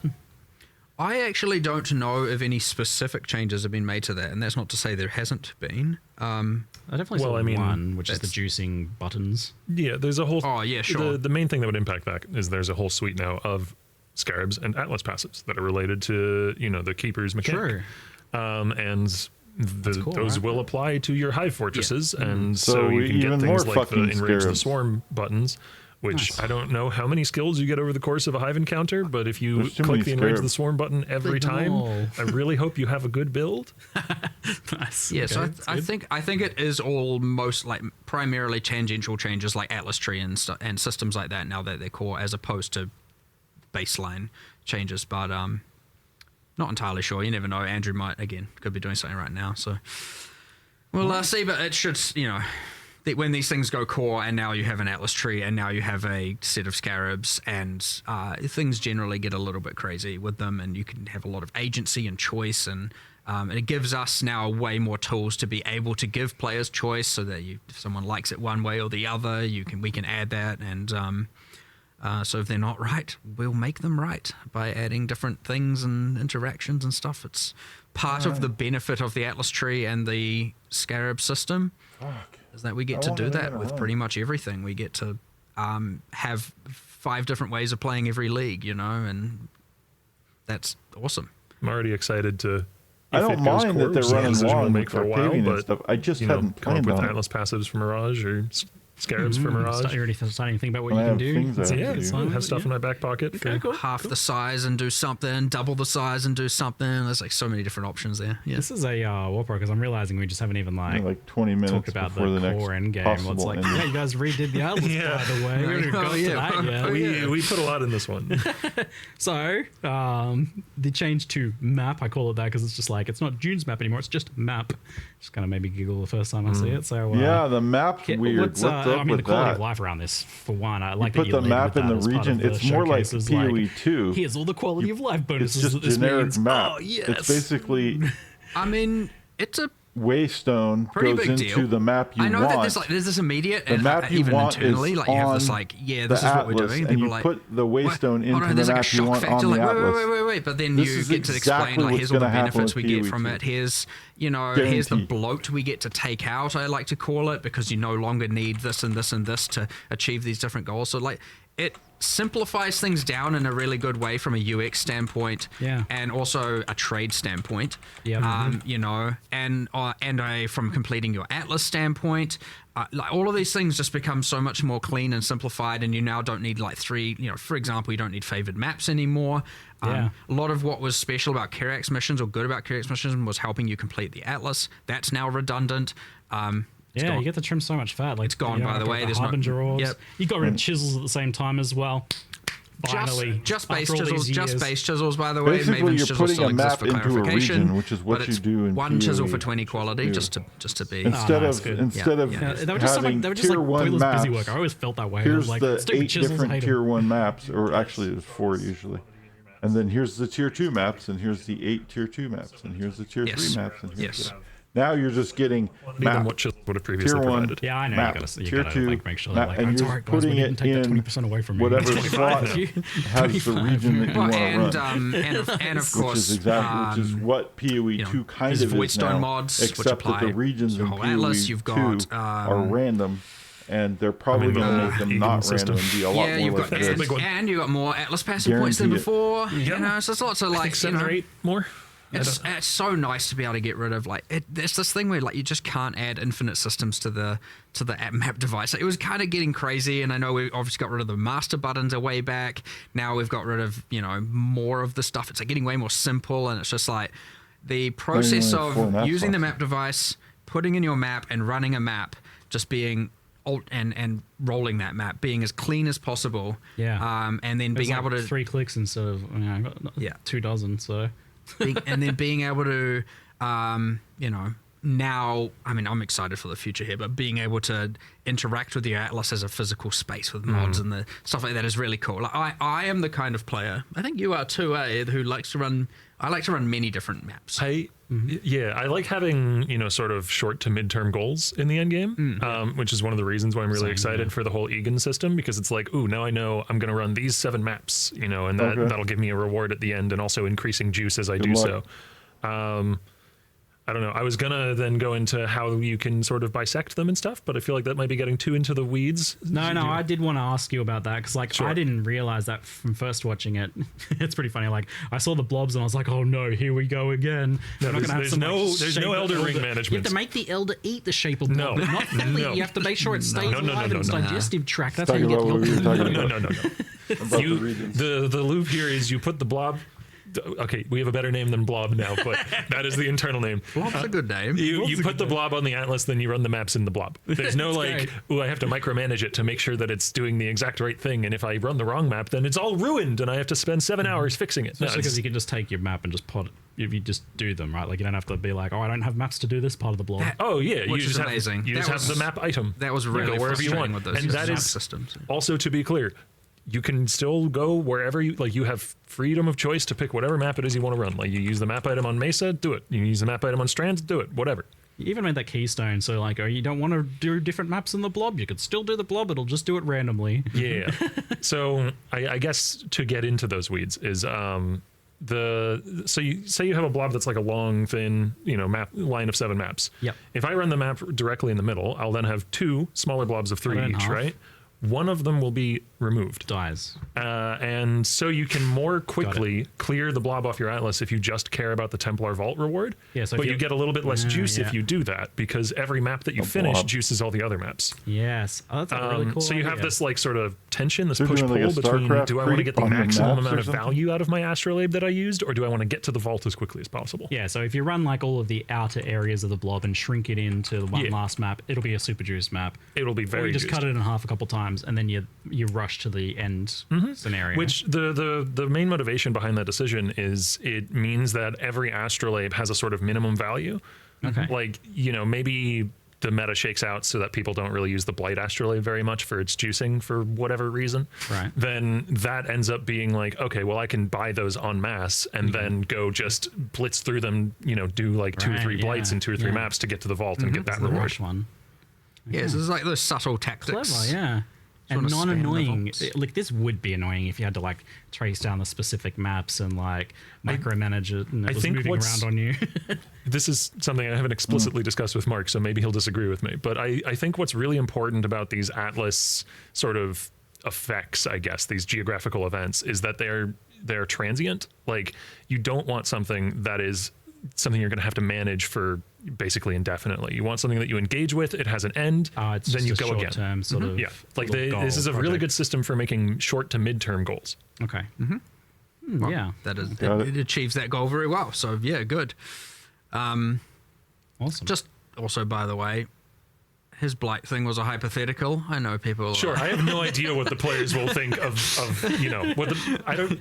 There will be an astrolabe that is the cheapest one, right? I don't know which one I it'll looked at be. you and saw in the corner of my eye, Blight nerf, and I was like, no, wait.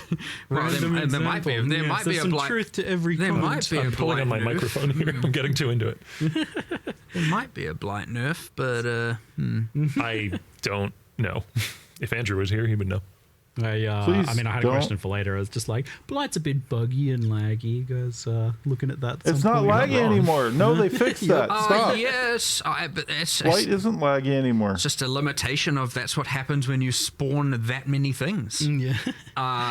Use Vulcan. You just get Blight too works many fine. things, and don't guess fucking what? nerf it. Nothing can handle that. So, but that's the kind of thing where it's like, no, they're going to remove half the stuff, and it's like that's part of the fun. And but yeah, like look, if I mean, you had a Blight Ravage map, so you obviously don't. You're okay with a certain amount of that. there's a little bit of crazy, sure, but like the answer might end up being like, you know, less objects, but objects are more valuable, you know, stuff like that. It's just a matter of that's a performance I have a optimization potato issue fucking more computer so on than a Blight works balance fine on my problem in this potato regard. hand, so. Not to say it there I know isn't when it's also time. a Don't balance fuck problem. Blight up There again. might, you know, maybe, but you know, the goal primarily there is to make the performance not such a horrendousness, and the only real way to do that is to reduce the amount of things being spawned and increase the value of those things to then compensate so that it isn't necessarily a nerf. Okay. It's like not a But you don't need to do that because it already you works. know, often there's like it's an engine thing, or like there's a, you know, back end performance thing you can do. And maybe there is Dude, something you can please optimize don't here, but fuck with honestly, it. this one is Blight just a is my straight favorite up campaign. What, Like, that's my they're favorite going like, in-game what do you expect to thing, happen when dude. you have That this and many Delve. things on screen at one time? And I'm like, I want all of my frame rate, and but then they're like, yeah. So often there's like, I is get it my an engine frame rate. problem? You Is it guys a just- like, you know, programming optimization issue on the more like back end or instance? It's an And then optimization it's issue, like, 'cause yeah, when I use often Vulcan, it sometimes works it's just the fine. game There's designers absolutely need to no lag. calm down. Need to be a little more disciplined. Yes. Yeah. Tier 17s, I know you had a personal gripe or issue with those, as you were like, you know, you designed some of gone. the stuff. You felt You already personally said they're gone. responsible, Yeah. Octavian, for Tier some of 17s the are issues gone. that came out of Tier 17 modifiers and the economic aspects of those. I was pleased to see that it seems like Tier 17s have been pretty much they're pretty much gone. There's this new Nightmare Maps system that seems to be tackling a lot of the issues with that. So can you kind of like explain how that works? Well, one of the goals with we've done a lot of little changes. Well, some of them bigger than others. We've done a lot of changes.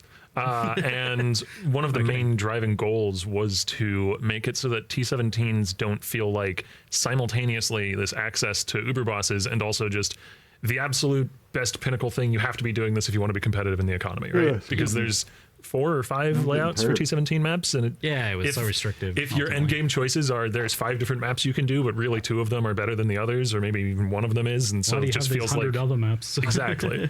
So sure, barrels.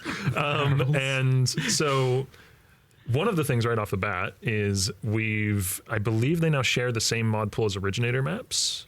Correct? Yes. I'm 90% confident on that. Yes, they do. Which helps bring them in line with originator maps. Yeah. And they are also, if you're eagle-eyed, you may have noted that they are on the outer corners of the atlas and not within the inner quadrants, which means they're not affected by the new Egan system. They're separate. Yeah, so if you want to be maximizing every layer of juice in the game, you are inherently not going to be in one of these new nightmare maps. You are going to be running originator maps within the Atlas quadrants to leverage the Egan system. And you're choosing. Tiff, I don't know what you missed, but go ahead. I mean, ultimately they're still decent to run. I have to learn how the end game works now again. Ultra trash.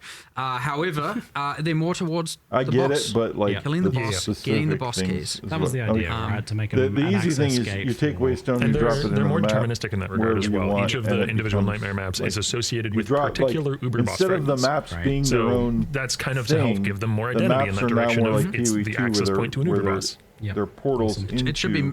It's definitely just much easier now if you want a specific uber boss that you want to run, to which is exactly how PoE2 works. The only difference because you have the nightmare key is. And it's a lot of keywords. It's like a keyword, but it's like you get a specific map item, so to speak. You can run any of them, and then each of them generally are better at target farming a certain pinnacle. So. Choice is up to you, and they don't have that like this is the best juice in the game problem. I mean, they're doing a good job of selling me on it. It's just that I have to learn like what all this new shit is. Sync before, which is okay because that's half the fun playing the game. We're concerned on chaos on a couple levels. One is that, and the second is with no Karak crafts, there's chaos sync. So. But as we said, we're doing a bunch of changes around currency items and with the whole ground drops, and so I suspect what will end up looking like is we will be increasing other currencies over chaos, not the bad ones, other good currencies over chaos more, so that we don't just end up with the like absolute infinite chaos. But I can see a world where. Yes, there's going to be chaos will become less valuable this league. Like, I don't see how I never can be certain with these things, but I have a decently high level of certainty unless I'm missing something here that without those 2 sinks, you're just going to end up with lower value out of chaos for sure. Yeah, diverse your chaos portfolio now based on comments on the Q&A. I am curious if us saying that we anticipate that will have any sort of impact on the actual early price of chaos. It'll have an impact for sure. Well, right? We'll see. Of course, you just killed it by speculating. Oh well, you just fucked the market. See, that was market I'm telling you now, your chaos are worthless. We're moving. We're back to GCPs. Let's go. That's what happened. That's what happened when you did exalts to one thing. Since it was just tangentially with the Keurig missions being gone, there's a lot of mechanics that are capable of doubling or tripling up. So something like say, settlers lore, settlers loot objects like the mineable things. So in most of those cases, I believe all, maybe most, the base scarab that adds that content just adds more of it now because previously you could get more of it from the map device craft, and we wanted to keep the max you could get in a map the same. Yep. Nice. Maybe we'll go back to an X fucking people thing. Don't feel like they've been robbed with these changes. Oh yeah, for sure. Got to be done. It's just not what we want to do. If it happens, it's on accident. Generally, and if it isn't, the point was to kill the busy work, and I'm here for it. Absolutely, yeah, for sure. Chiseling maps isn't fun. I've been saying this for years. I feel very vindicated right about now. Yeah, okay, that's true. We had different chisels. They got rid of them. They pared down to one chisel type, and they added some more chisels again. They're weird and awkward. I don't know when to use them. I have to read it. It's too much text. Chiseling maps is gone. That's good. What are you guys doing with the pedal powers, man? I mean, they're gone. Some of the benefits they caused are now on the altars at the when doing the, speaking of keywords, memory strands. Yeah, we were going through this the other day. Like memory thread strand fragments. Strands, I think, are the thing of the items. Memory strands, memory tears. There's one of those. I can't remember. So when running those, you can get them on as altar enhancements, and so the altars are kind of better. But Also, they were annoying. The memory threads are, I think, if I'm using the right term, the things you use to create Egan's story and kill the bosses to help Zana. This is a problem. Or to follow Zana. The memory lines things. Everybody hates those the are memory itemized stuff. now, Just get and rid you of can thus trade them to other players. You can save them to use for later. There was previously a problem with where if you were partway through one of those and you got tired of running it and you went back to running a normal Atlas, now you're just kind of locked until you go complete it, right? Yeah. So itemization helps avoid that. Yeah. Yeah, then you get FOMO because you're like, oh no, Buy them, you can sell them, you can farm a specific one, you can, and it's it's just better. That means it's also not like, because there's this whole thing where it was like a but the weird thing, I don't even know like how to commoditization of activate it half the fucking time, activity. and it was like in a separate map device, guy. It feels more connected to a choice you're making now. That's, there's actually a name for that I'm not going to use, but you get to make that specific that's decision. Fantastic. We touched on Delve. That's good. I guess it creates another opportunity, but it also creates so more on that like one then, nuance. we have a few extra just random unsorted questions. Okay. I actually I don't normally include a ruthless question. Sorry, everyone, just block your ears for a second. One person asked me a ruthless question that I thought was actually intriguing. I thought I'd ask now. So in ruthless, you can't hide items on the loot filter, which I was surprised to learn. Made me laugh. Does it have to be like that? it's the idea was if that with ruthless, really what a lot of what ruthless is a it's meant to mean that you don't have the whole items on the ground that don't really matter. That was the vision. And so the idea was like if you have to use one, but then it's not like that we've anymore. failed. That being said, ruthless sucks I until don't you think get that the those gear that you need I would be to make okay with yourself enabling normal, this, and then I'll it just talk about feels like a and nerfed fucking. The idea really is that what I think experience loot of whatever filters the normal league can do filters very, very like well. this. Well, I don't think that whether or not a player wants to hide an item, I don't even know why ruthless we should is make still them there. not want to Just hide get the rid of item it. in the filter. Like that's the failure, not no, we're going to make you unable to hide items. So if we're succeeding in that regard, you don't need that answer, then right? ideally when they're making the filter, they wouldn't have any hide lines, right? That's us doing it right. So the fact that there are items wanting to be hidden isn't doing it right. But more so, the thing the filter does really, really, really well is improve the formatting, highlighting, what's escalating levels of what's Dopamine important, levels, all of that stuff very, very well. And as I'm saying, these things don't have to be at odds with one another. Like you can do the drops right and still have filters. I think me from 2 years ago wouldn't have given the same answer to that, by the way. Certainly it is a philosophy I've changed. Like I might have even been me that said no filters and ruthless. I don't remember. I'm certainly okay with it. And I think if that point where people are going, I'm going to hide all this and this and this, then we need to be doing more work on the item system in that regard. And which is a universal thing. That's not ruthless specific, right? As I said, if everyone's hiding all the rare items, then we're failing on rare items. That's a problem. However, and that applies to a bunch of things in the game. It's like, why are we dropping so many items if the general is no one wants it? Now, obviously, some people might not, and that's where that comes into play. But end of the day, I would expect it to be. I don't want to have a specific philosophy there because I think that at the end of the day, if we're like, we don't want you to be able to hide items, that's our fault for making you want to hide items. That's not your fault. So you shouldn't have to have a bunch of stuff on your screen that you don't want because of that failure of ours. So. On the random questions, so you can't pause on the options menu, but you can pause if you open the passive screen first. It's kind of weird. Yeah, it's fucking stupid. Why is there no like dedicated pause button? You have to. Why you can't pause on the options menu? We are implementing that. Great. It's meant to be you can pause, do whatever you want, and then unpause at your leisure.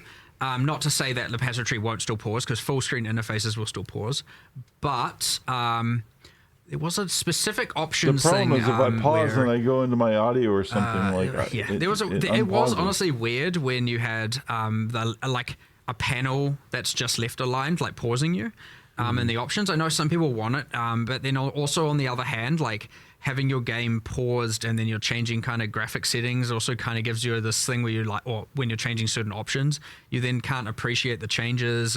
But ultimately, the real answer is implement this pausing system properly. For both games, mind you, and it's on our current queue.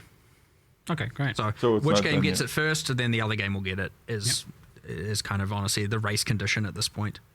I've got a couple rapid fire ones. How does Reliquarian work with combination with actual uniques? Has that been like tested? Like Widow Hail, for example? Anywhere where a stat isn't purely Boolean, it should function. If it looks like it can stack, it should start. Yeah, yeah. Right, yeah. And that's for you guys to figure out the balance. 100%. Oh, yeah, that's our responsibility. That's their problem. 100% increased and 100% increased. You got 200% increased. Yep.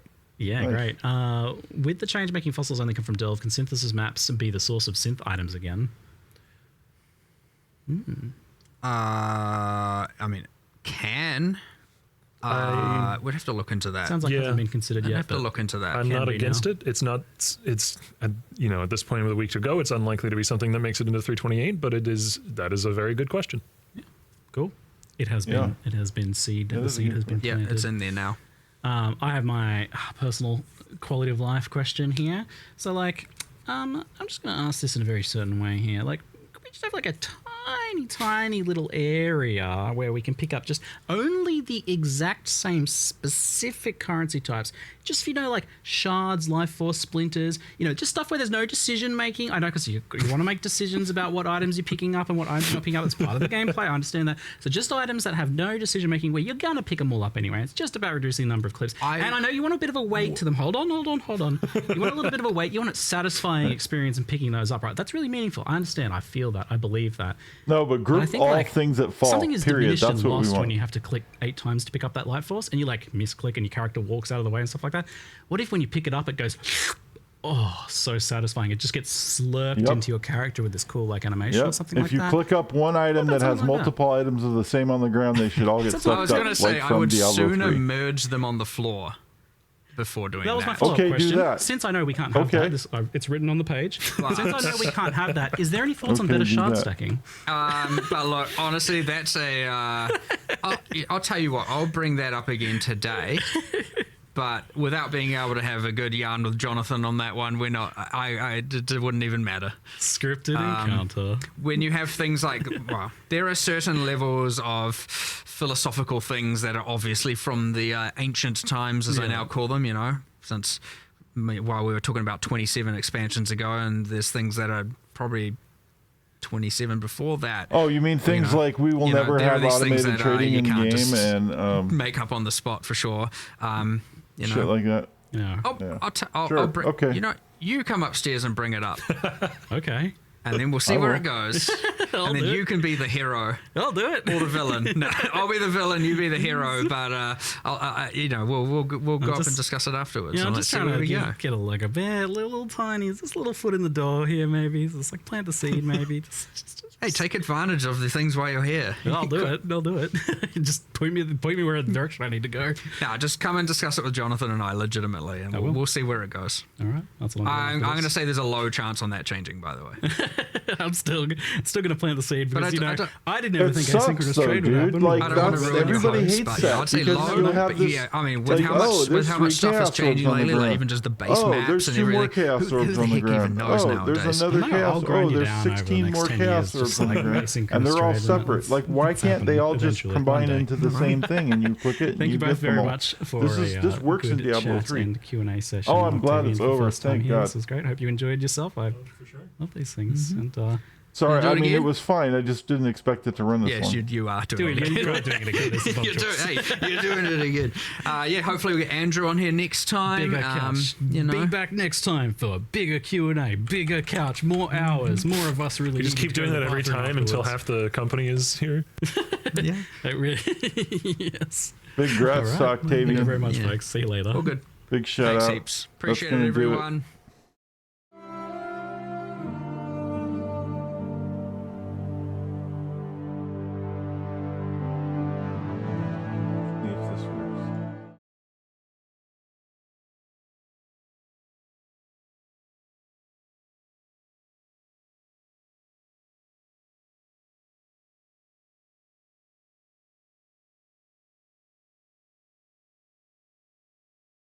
Hey, look at that.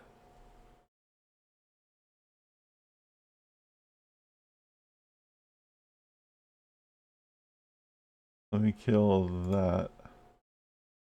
All right, everybody. So that was a crazy, that was kind of nuts. Like, everything that I had said was gonna happen didn't. But then some things that I did say was going to change did. So it's all kind of crazy. Yeah. And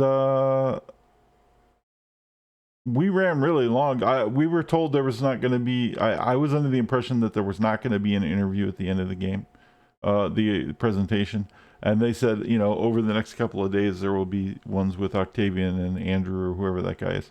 And then clearly, like, they're like, and after the thing, there's a Q&A with, you know, Mark and Octavian. So, I mean, it was okay because Jonathan wasn't there. And I'm not trying to shit on Jonathan, but he just needs to stay out of the play. He's just not a good people person.